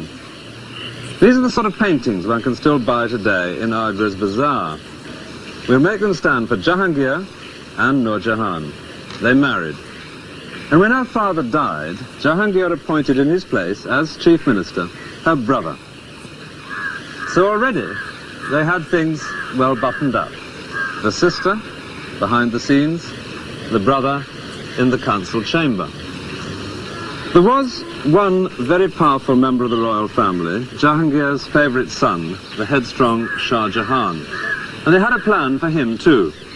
The brother had a beautiful daughter, surely the perfect bride for the prince. History would come to know her as Mumtaz Mahal, the favourite one of the palace, the beloved bride for whom Shah Jahan would later build the Taj Mahal. But now this block of power on her brother's side began to distress Nur Jahan, and she hatched a new plot. She had a daughter by a previous marriage, and she now made a favourite of an insignificant son of Jahangir's, someone she could easily dominate, and she arranged for these two to marry, thus balancing the board. One of these two princes would inherit the throne, so it is now certain that one granddaughter of the Persian adventurer must become empress. But which? Time would tell, and probably soon, because Jahangir was by now increasingly decrepit. The wild card in this pack was Jahangir's favourite son, Shah Jahan. It was he in this scene being weighed against gold.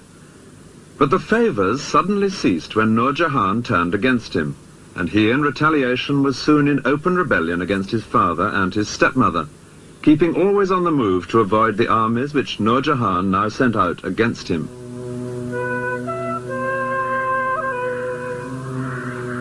This lovely island in the lake at Udaipur is one place where he sheltered for a few months.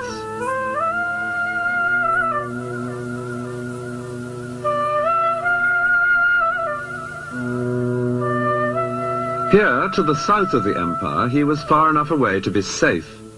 Yet it was also important to be within striking distance when his father died.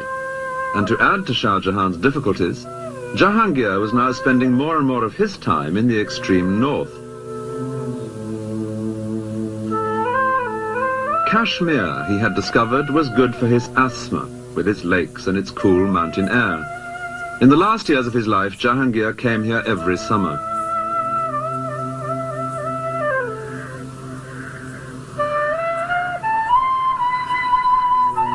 Here he could relax and forget the outrage of a rebellious favourite son.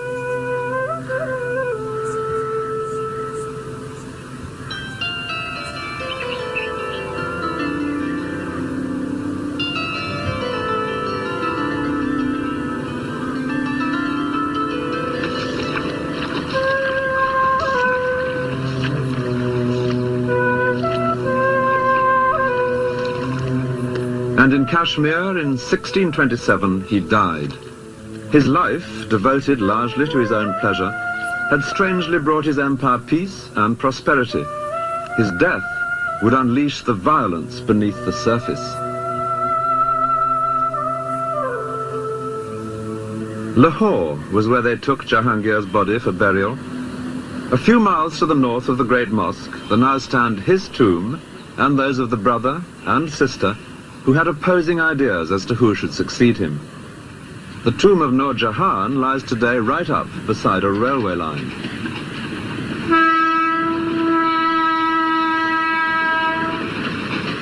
And it's a line which separates the losing from the winning side. Beyond the tracks is the tomb of her brother, Asaf Khan, and it is he who lies close to the tomb of Jahangir himself, for it was his side of the family which won in the fight for the succession.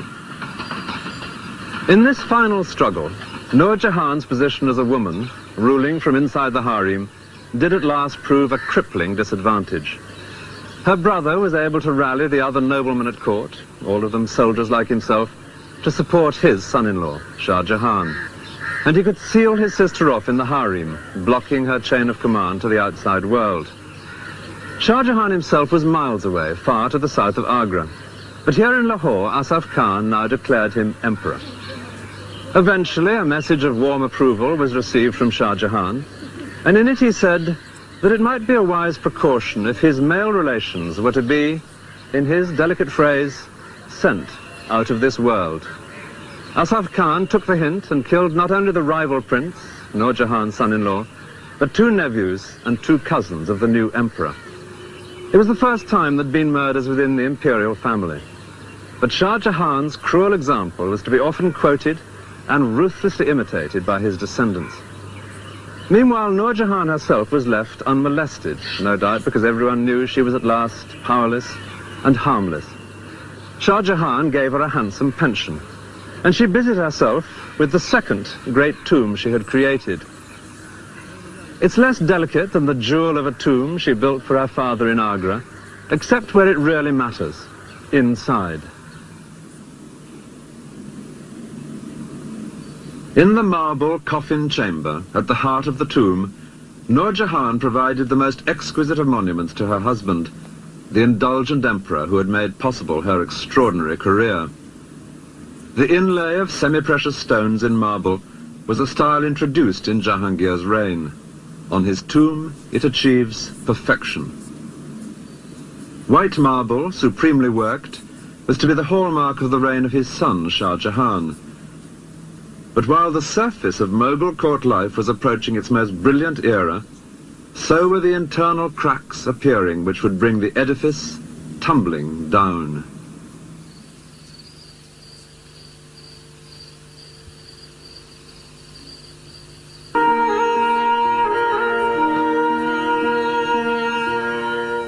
The Taj Mahal is famous not only for its unrivaled beauty, but because it has at its heart a love story, the love of the Emperor Shah Jahan for his wife, Mumtaz Mahal.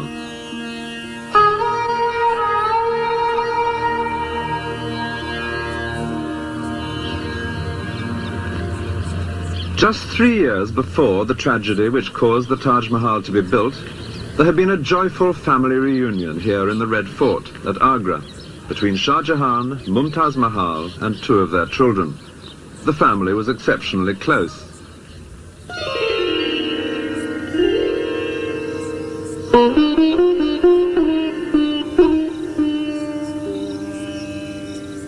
This island in the lake at Udaipur, 400 miles southwest of Agra, is the best place to imagine Shah Jahan with his young family.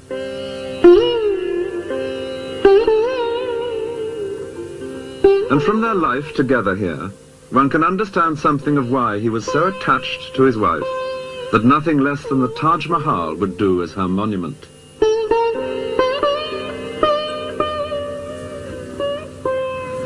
For the last few years of his father's reign, Shah Jahan had been in open rebellion against him, constantly moving about to avoid capture. But he didn't send his wife and children to some distant place of safety. Instead, wherever he went, Mumtaz Mahal came with him. And we know that they took all-important decisions together. One dry statistic will suggest how little they were apart. In the 19 years of their marriage, she bore him 14 children. The family stayed here at Udaipur for 4 months in 1623, as guests of the ruler, who was himself no friend to the Mughal court and was happy to entertain such a powerful rebel. This little palace, then newly built, is believed to be where Shah Jahan and Mumtaz Mahal lived. At the time, their eldest son, Dara Shikoh, was 7, and the prince seen here in green, Aurangzeb, was 5. Those children who played together in this courtyard would later become enemies to the death. Here the swords were make-believe, but already life held genuine dangers. Soon the two boys were to set off together on a terrifying real-life adventure. Shah Jahan, weary of constant pursuit, made a deal. As a token of his own good behavior, he would send his two young sons to live at court as hostages. So for 2 years they were separated from their parents, who prudently remained well out of reach, far from the center of things. Then Jahangir died.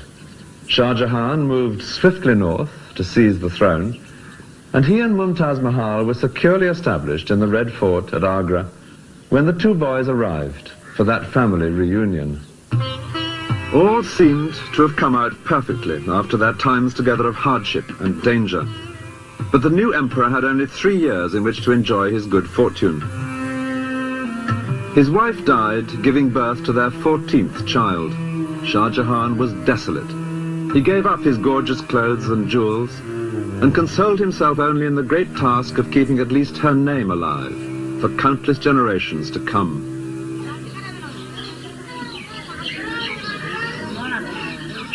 The phrase Taj Mahal, which has ever since echoed round the world, is just his wife's own name abbreviated, Mumtaz Mahal.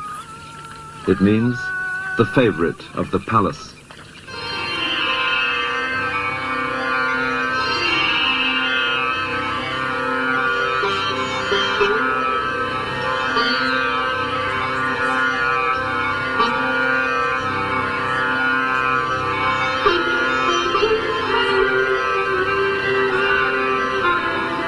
The Taj has always been a holy place, a Muslim shrine for pilgrimage and prayer.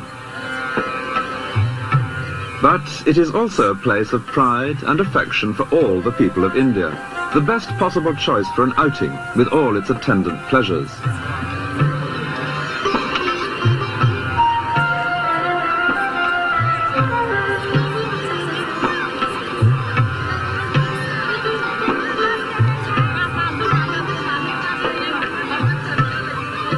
People ask, who was the architect? Apparently no one. It seems that Shah Jahan and his masons together devised this final perfect flowering of the architectural traditions of Persia and of Muslim India.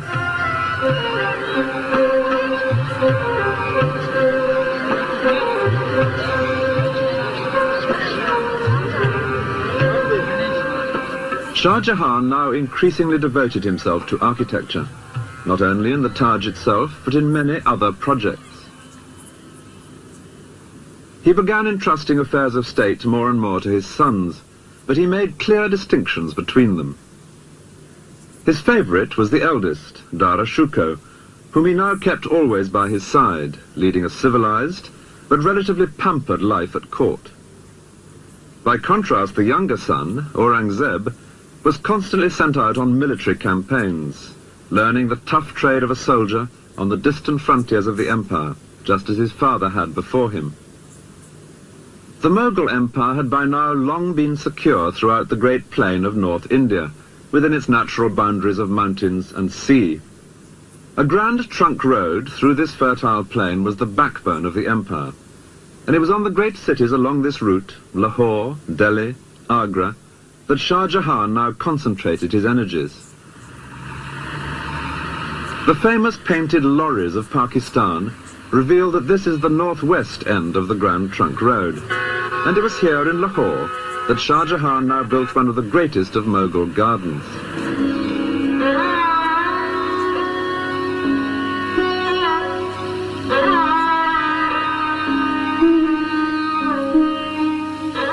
The Shalimar Bagh suggests perfectly one very Mughal concept of earthly pleasure, the soothing delights of water.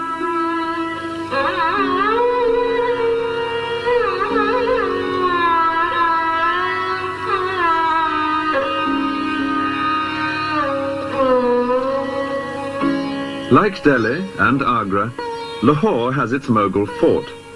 Though much altered in later centuries, some parts do still recall the shimmering white elegance of Shah Jahan's architecture.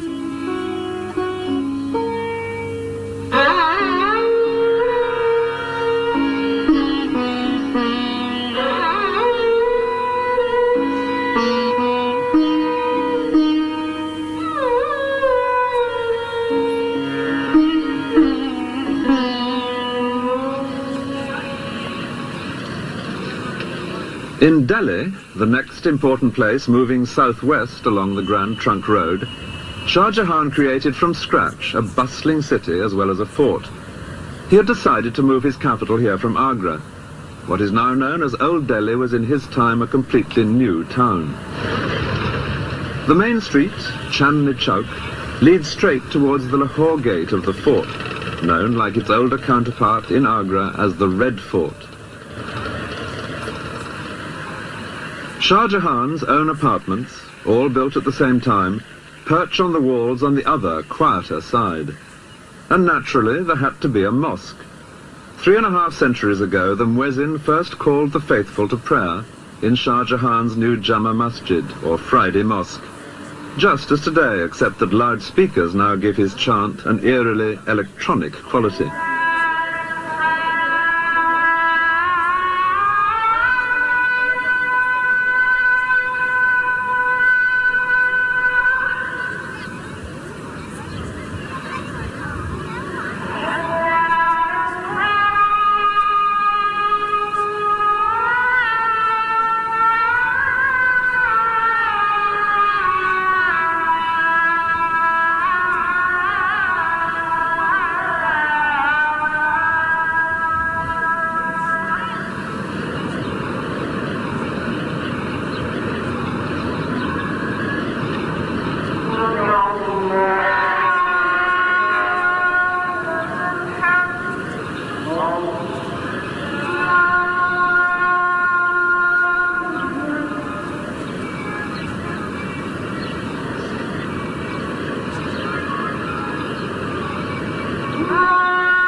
All round the mosque, as round any cathedral in Europe in the old days, the traders are busy.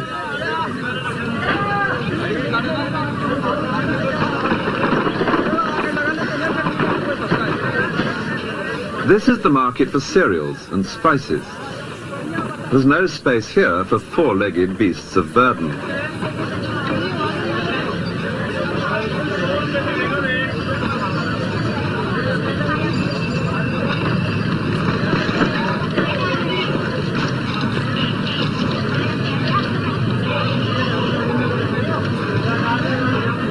It's accepted today, as it always has been, that there is only one way to shift the commodity to the customer.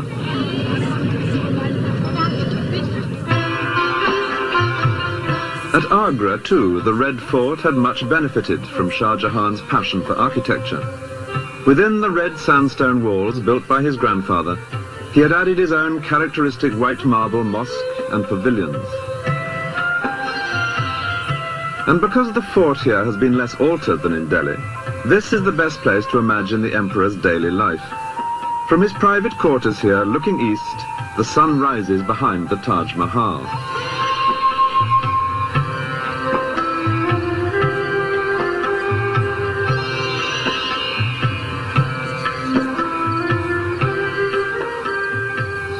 Every day, as the sun rose, Shah Jahan would appear from his marble apartments on the east wall of the fort to let the people below know that he was alive and well, and like the sun, busy on their behalf. It was his grandfather Akbar who had first timed this daily appearance to coincide with the rise of the sun. But both he and Jahangir then went back to bed for a couple more hours of sleep. Shah Jahan was made of sterner stuff. Reached by a steep and narrow staircase, behind his apartments, there is a mosque, probably the smallest in the world.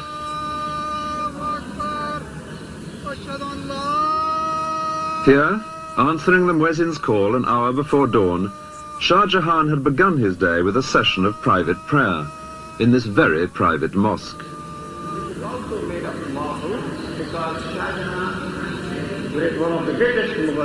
Meanwhile, his superb hall of public audience was filling up with those who had any business that day with the emperor. Here, a little before 8, to the sound of hidden drums and trumpets, he would appear in his throne alcove, seated on his famous peacock throne. And the Emperor Shah Jahan used to ride a peacock throne, which was made of diamonds and jewels. It was later on was taken by Nadir Shah to Iran. This is one of the most spacious buildings. Here nobles and ministers, they stood for the judgment of the king, and they were provided golden and silver sticks, like your shooting sticks, to hang on if they felt tired. The servants whisking flies from the imperial presents stood on the heads of 2 golden elephants. And the business conducted here was as formal as this picture suggests. Behind the hall of public audience is a courtyard, to which in those days only a few trusted ministers and servants would be admitted. Here Shah Jahan would retire after his public appearance to carry on with the real business of state, in the equivalent of a cabinet meeting. This took place in his hall of private audience, a cool marble pavilion with views over the river. When the business of state was completed, it was already past noon, time for the emperor to slip into the harem for a meal. Here he presided over another court. It consisted only of women and eunuchs, but it was organized much like the one outside. Out of sight, behind what a writer of the time called the screens of purity, there lived a thriving community, abounding in gossip and rumor, and alive with intense ambitions and jealousies, as everyone competed for the favor of a single and almost unlimited source of wealth, the emperor himself. The emperor lived in his harem in a state of pampered isolation. At meals, for example, he alone would eat, sitting cross-legged on rich carpets. All around, set on white calico cloths, would be dozens of gold and silver vessels, each filled with a separate delicacy. To either side of him, a beautiful girl would be kneeling. The emperor would point to a particular dish, a eunuch would hand it to the girl, and the girl would serve him. After lunch, a siesta, with or without a girl, followed by an afternoon visit to a mosque for more prayers. And then, any further discussion with his ministers that might be needed, before returning finally to the harem for supper, this time with musical entertainment provided by the women. By 10 o'clock, Shah Jahan was in bed. A woman, chosen for her soothing voice, would read to him. His favorite book was the diary of his ancestor, Babur, telling how he had captured India. In 4 generations, from nothing to all this, it was most satisfactory. Shah Jahan had seized the throne by force, but he was determined to hand it on peacefully to his favorite, Dara Shikoh, the elder of the 2 boys who had been held as hostages before his own accession.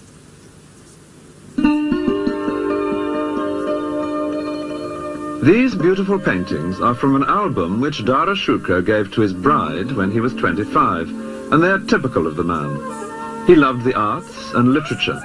Indeed, he had become by now one of the most civilized members of his dynasty.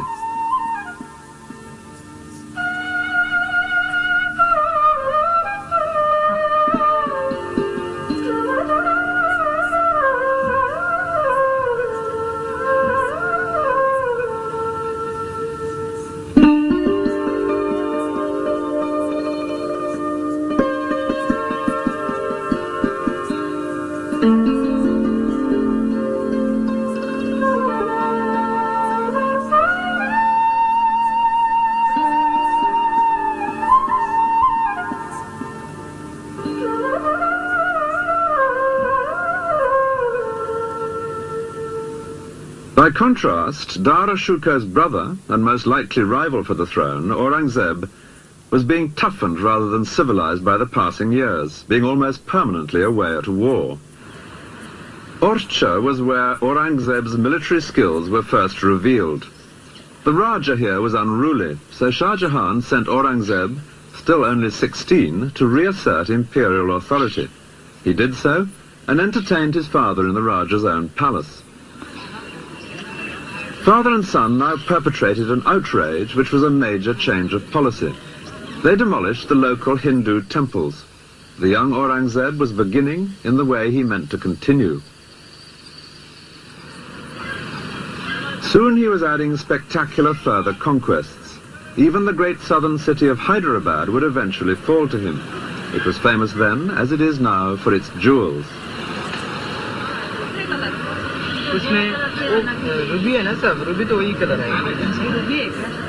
Much wealth was sent from here to the Mughal court, and Aurangzeb should have been able to expect gratitude from his father.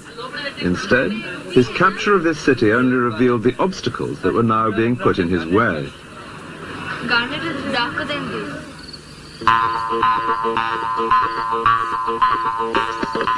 5 miles from the city is the fort of Golconda, the stronghold of the royal family of Hyderabad. It was here, to escape from Aurangzeb, that they now retreated. For if he had been able to capture them, then their kingdom, and not just their jewels, would have fallen to the Mughal Empire. The size of this place is astonishing.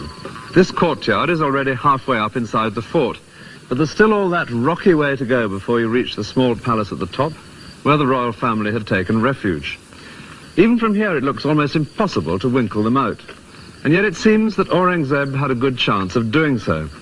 And it was that news, when it reached the ears of Dara Shikoh in the court at Delhi, which caused the trouble. He wasn't going to have his ambitious younger brother scoring a success on this scale. Admittedly, there were agents from here offering him bribes to intercede on Golconda's behalf, and he did take their money. But he could honestly claim that it didn't influence his decision. His interests and theirs already exactly coincided. So he persuaded his father, the emperor, to command Aurangzeb, who had in his sights a possible great victory for the Mughal Empire, to withdraw his forces. It was exactly the sort of frustration to fuel Aurangzeb's leaping ambition. The crisis came when Shah Jahan fell ill in the following year, 1657, and temporarily handed over the business of government to Dara Shikoh. But Aurangzeb and another younger brother doubted whether the arrangement would be temporary. They decided to move. Dara Shikoh was at the center of the empire in Delhi. The younger brother, Murad Baksh, was campaigning in the southwest. He now proclaimed himself emperor and set off north with his army. Aurangzeb, further south, was more canny. No mention of being emperor. He merely said he would help his brother to free his father from the treacherous Dara Shikoh.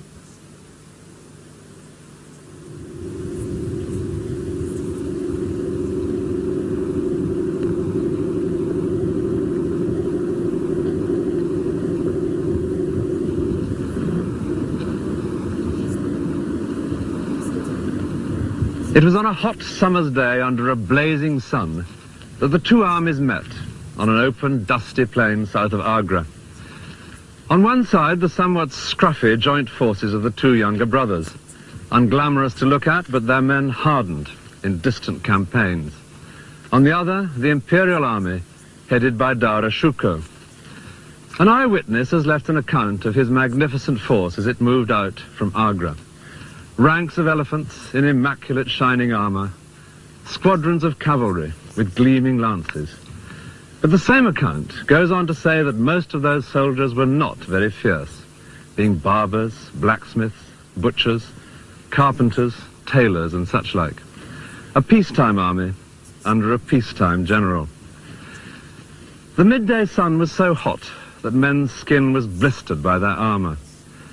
In spite of the barbers and the tailors, it was quite a close-fought battle, but in the end it was Dara Shikoh who turned and fled back to Agra.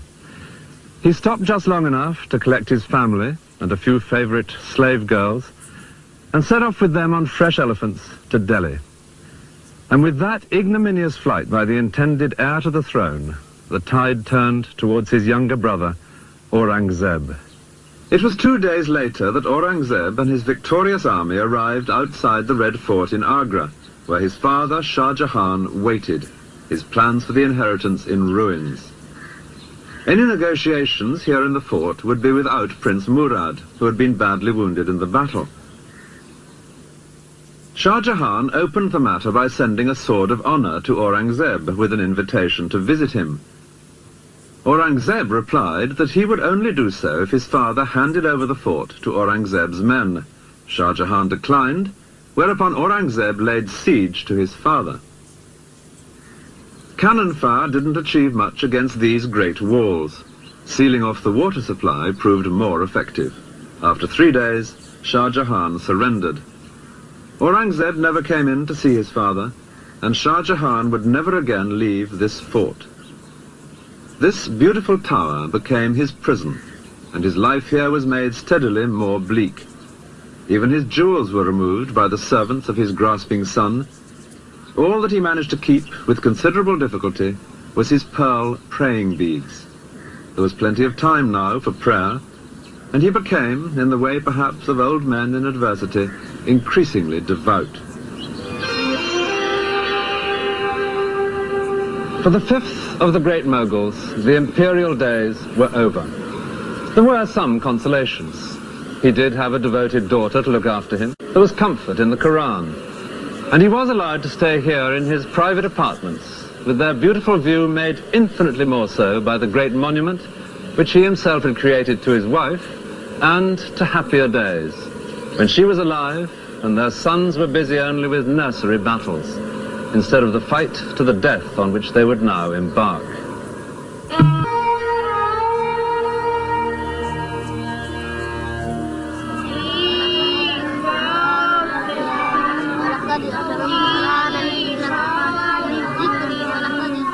Learning the words of the Holy Book by heart, in many societies the basis of religious education. These are children in a mosque in India.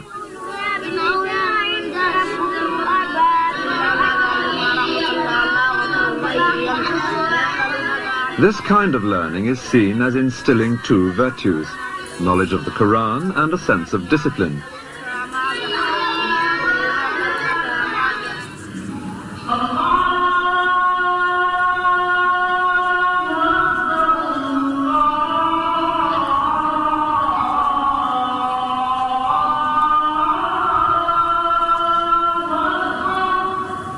Adults now in the mosque at Lahore. The sense of discipline in a shared belief and cause strikes anyone who attends the Friday service in a mosque. It was a mood which would be put to political use by the last of the great Mughals, Aurangzeb. Aurangzeb was unusual among the great Mughals in being painted kneeling at his prayers. His ancestors had preferred not to draw attention to any being superior to themselves, but he saw himself as a humble warrior in the service of Islam. The word means submission to the will of God. When Aurangzeb was a young man, many Muslims in India felt a sense of grievance against his family. The Mughal Empire had been stabilized largely by involving the Hindus. Under Aurangzeb, the frontiers would be vastly extended, and he himself would spend much of his life fighting in the south. But his most passionate aim was to turn India into a more orthodox Islamic state. Violence between the two great communities of India, Hindus and Muslims, is nothing new. The tragic events of 1947, when India and Pakistan became independent countries, were merely the most extreme example. The question of how far the ruling Muslim minority should tolerate the pagan practices of the Hindus was an important one in Aurangzeb's youth, when he was just one of several rival princes.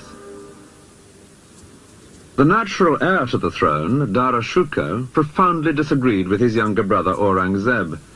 He believed in encouraging all religions equally, which Aurangzeb considered heresy.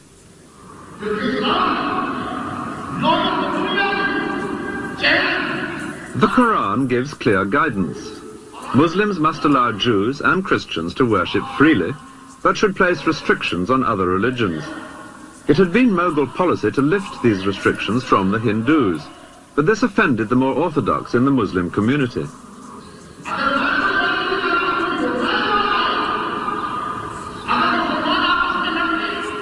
It was this indignation, felt by many of the Muslims, which Aurangzeb would use in his struggle for the throne. His family had betrayed the faithful. He would defend the faith. There were three people with cause for complaint when Aurangzeb declared himself emperor in 1658. One was his father, Shah Jahan, the rightful emperor, whom Aurangzeb had captured and imprisoned. Another was Dara Shikoh, Shah Jahan's favourite and his intended heir. And then there was a younger brother, Murad Bakhsh, whom Aurangzeb had once proclaimed as the prince who should succeed, instead of the heretic Dara Shukar. When it finally came to a pitched battle, Dara Shukar was defeated by the combined armies of his younger brothers, and from that moment Aurangzeb, seen here in green, systematically set about removing each of these three living obstacles to his own rule. His immediate concern was his elder brother. Dara Shukar had fled from the battlefield on his elephant. With his father's blessing, he had then ridden fast to seize the imperial treasure. The intention was to buy himself another army with which to fight Aurangzeb. The first stop was Shah Jahan's new fort at Delhi. Here there was great wealth, but Aurangzeb was hard on his heels. The same thing in Lahore. Again, vast treasure. Again, no time to transform it into trained soldiers. After 6 months in remote places, Dara Shukar did at last return with an army, and the two rivals confronted each other in the hills surrounding the town of Ajmer, some 300 miles south of Lahore. These marble pavilions by the lake at Ajmer were built for Shah Jahan, two of whose sons were now fighting their final battle a few miles away. And on the day of that battle, there could be seen here a strange assembly of elephants, women and children, eunuchs, all nervously waiting. They were Dara Shukar's harem with the remains of his treasure. They were ready to set off at a moment's notice because he told them that if he lost the battle, he would join them here so that they could flee together into the desert to escape his murderous brother. Well, he did lose the battle, and in the chaos he managed to miss even this vital rendezvous. The women and the eunuchs waited here as long as they could, and then fled without him. Miraculously, they managed to join up with him a few weeks later, but ahead lay an ultimate betrayal. Shah Jahan had sentenced a local ruler to be trampled to death by elephants, and Dara Shukar had saved the man's life, pleading the special influence of a favourite son to ask for pardon. Now surely was the time to call in old debts. Dara and his family arrived in the man's territory. For a few days, they were royally entertained. And then, most treacherously, Dara Shukar and his 15-year-old son were seized. The ruler had decided where his best advantage lay. An elephant set off north with a closed howdah, bearing Dara Shukar and his young son as prisoners. Their destination, Delhi and Aurangzeb. Today's old town in Delhi was then new. It had been recently built, close to the Red Fort by Shah Jahan. It was here that Aurangzeb now organized a charade to humiliate his elder brother. It very nearly misfired. At this sort of height above the street, Dara Shukar and his young son were paraded through Old Delhi. They were dressed in rags, smeared with dirt, and seated on a skinny female elephant. The people of Delhi were supposed to jeer, but they didn't. Dara Shukar had been a generous and popular prince.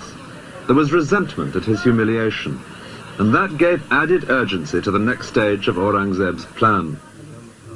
Learned and holy men play an important part in the legal system of Islam, and Aurangzeb now set up a committee of such people to advise on the fate of his brother, whom he described as the chief of the atheists. The holy men, after due consideration, recommended death. Aurangzeb then let it be known that he himself would have preferred exile for his brother, but he bowed to religious authority, and the deed was soon done.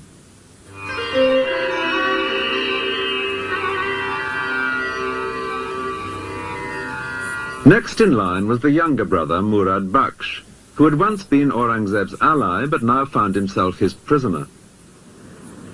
Aurangzeb kept him in the impregnable fortress of Gwalior. He had captured him by a ruse which violated not only brotherly ties, but even the laws of hospitality.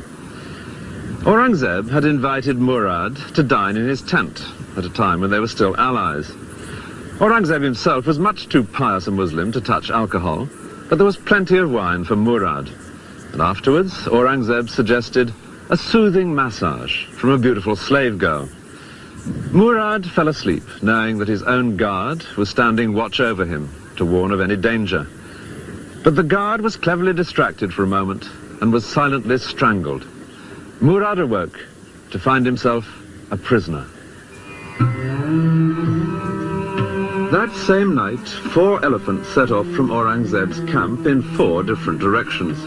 Each carried a closed howdah, making it hard for any rescue party to decide which to pursue. The one with Murad Baksh inside delivered him to a succession of prisons, and eventually to the dark security of Gwalior.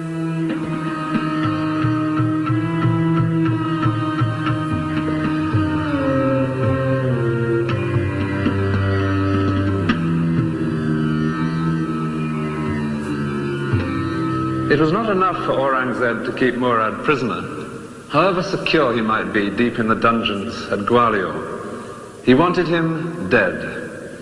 And he achieved that by a piece of hypocrisy that was typical of the man. Murad had once had a man murdered, and that gave Aurangzeb his chance. Under Muslim law, only the relatives of the murdered man can demand justice. Aurangzeb now sought out those relatives. The eldest son refused to take action, but the second son was persuaded to bring a case, and the judge found Murad guilty. The second son could still have accepted money for his father's life, but with due prompting, he refused any payment, which left only death as the penalty. Aurangzeb, apparently with the deepest regret, said that the law was the law, and the guilty man must die even if he did happen to be the emperor's brother. But to emphasize his own personal distaste for vindictiveness, he rewarded not the second son, but the eldest one, for refusing to indulge in vendetta.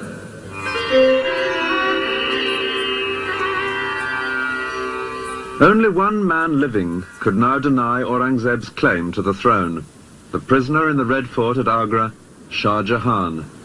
Even Aurangzeb couldn't kill his father. He left that to time. And after 8 years, the old man died. A boat brought him to his final reunion. For 8 years, he had gazed from his marble cell at his most astonishing creation, and never once been allowed to visit his wife's tomb.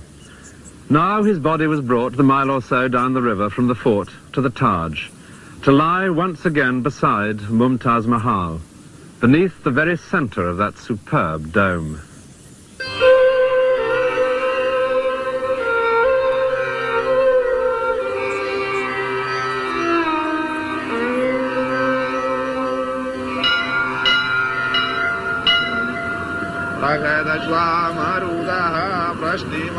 For the Hindu majority, Aurangzeb's firm hold on the throne was unwelcome news. The Quran says that unbelievers must pay a special tax. Aurangzeb's great-grandfather, Akbar, had freed them from this, in the tolerant mood of which Aurangzeb so strongly disapproved. Aurangzeb, having less interest in communal harmony, now reintroduced the much-hated tax.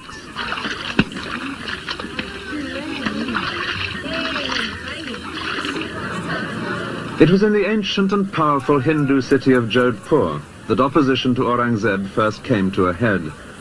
Above the marketplace, there towers one of the most spectacular forts of Rajasthan. The family holding this fort had been closely allied with the Mughals ever since the time of Akbar.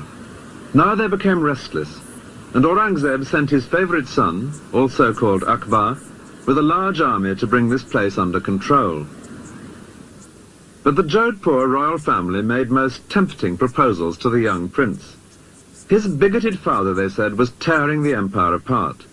What India needed was a broad-minded Mughal emperor, like the great Akbar, whose name the prince shared.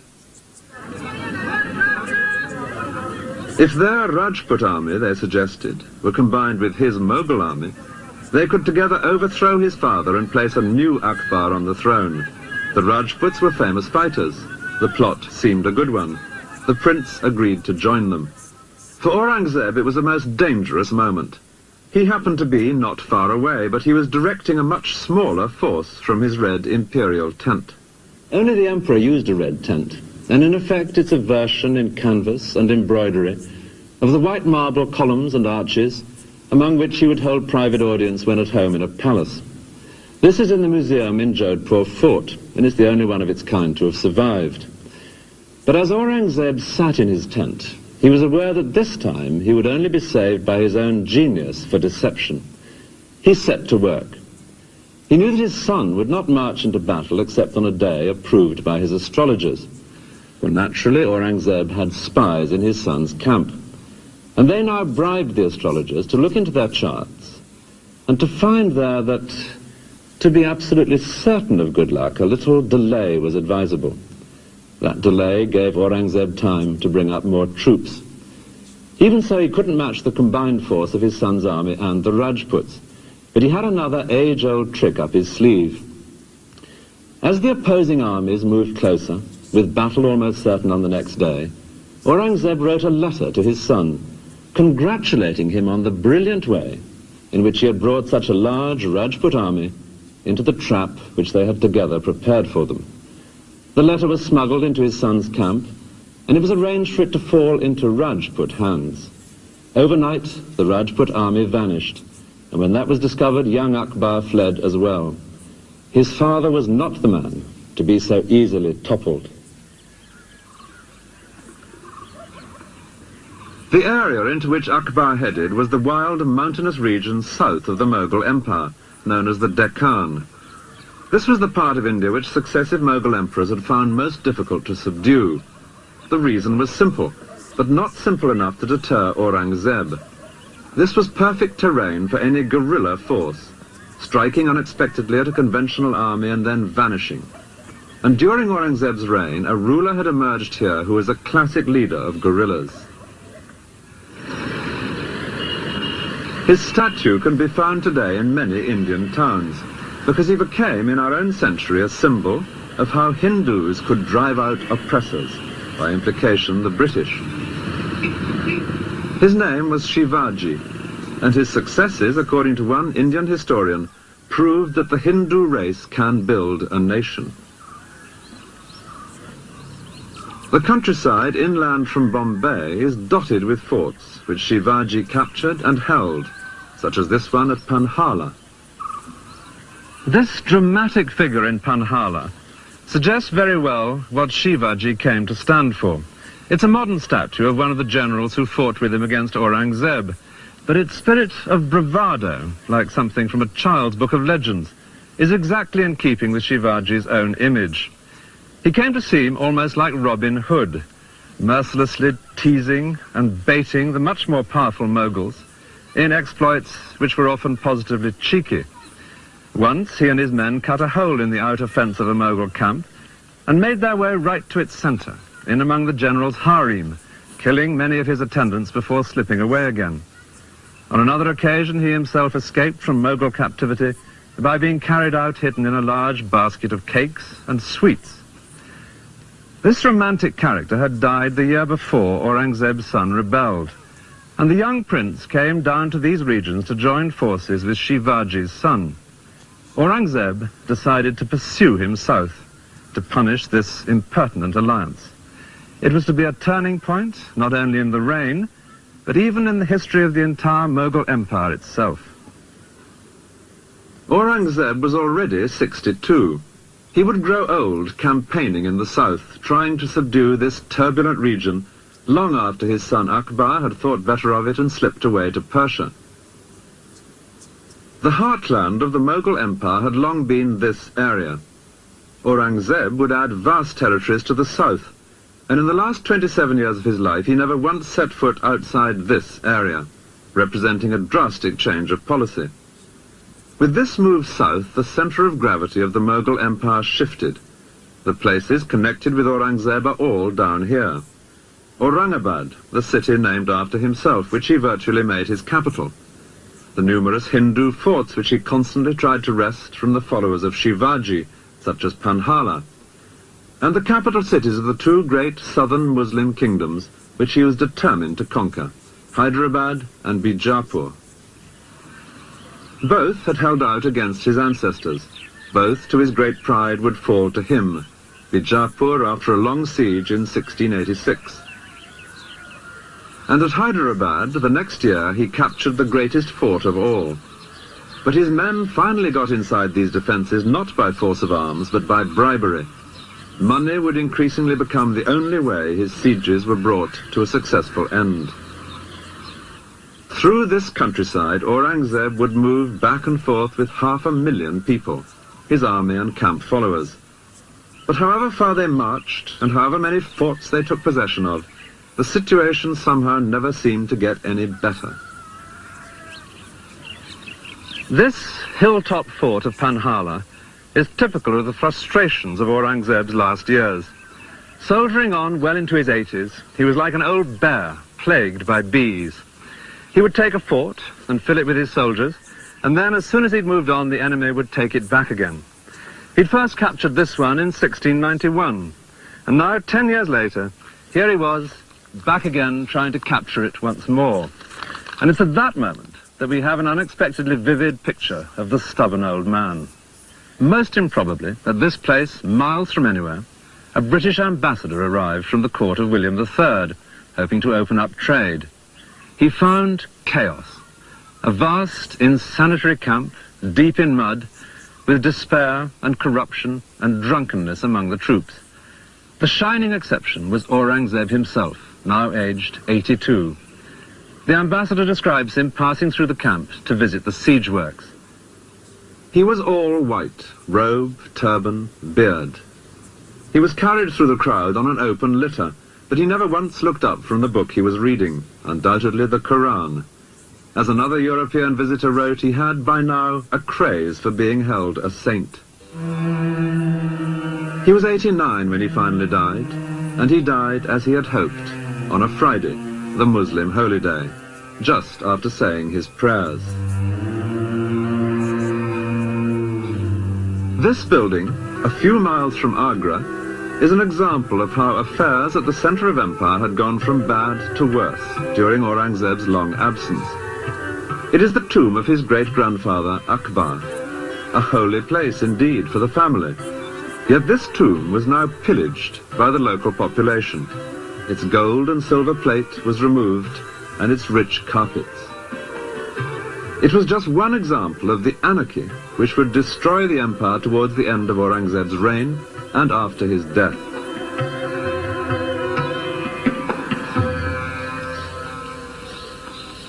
Aurangzeb's own grave could hardly provide a greater contrast.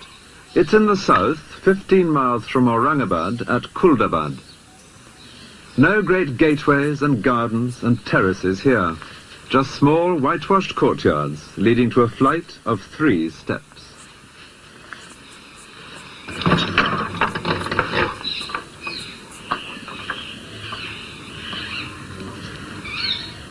This is all that Aurangzeb's tomb consists of. A space the size of a small room and a bare patch of earth open to the sky. Exactly in keeping with what the Quran specifies and with his own image that he had always liked to project, that of a simple Muslim, just one of life's pilgrims. But in another way, this cramped space symbolizes the poverty of mind he had brought to the more generous tradition of his ancestors. With their flamboyant ability to enlist everyone's talents, Hindus and Muslims alike, in their cause, an idea which had once amply justified that resounding phrase, the Great Mughals. This grave fulfills a very precise religious requirement, but it was very different from what India had come to expect of her emperors. The 6th Great Mughal was dead, and the empire dead with him.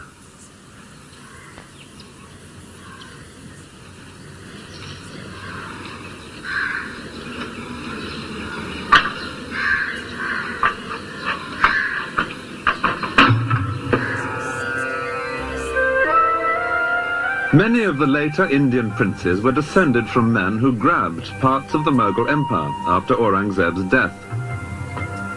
It was in the resulting chaos that the British stepped in, just as the Mughals had 3 centuries earlier. Aurangzeb's descendants were still officially emperors, though increasingly powerless, until at last the imperial title was transferred to Queen Victoria.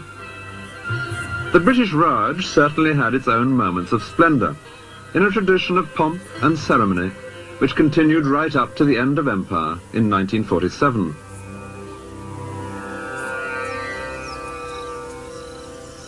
But it would be hard to maintain that any rulers of India, before or since, have ever shown quite the flair and the style of the great Mughals.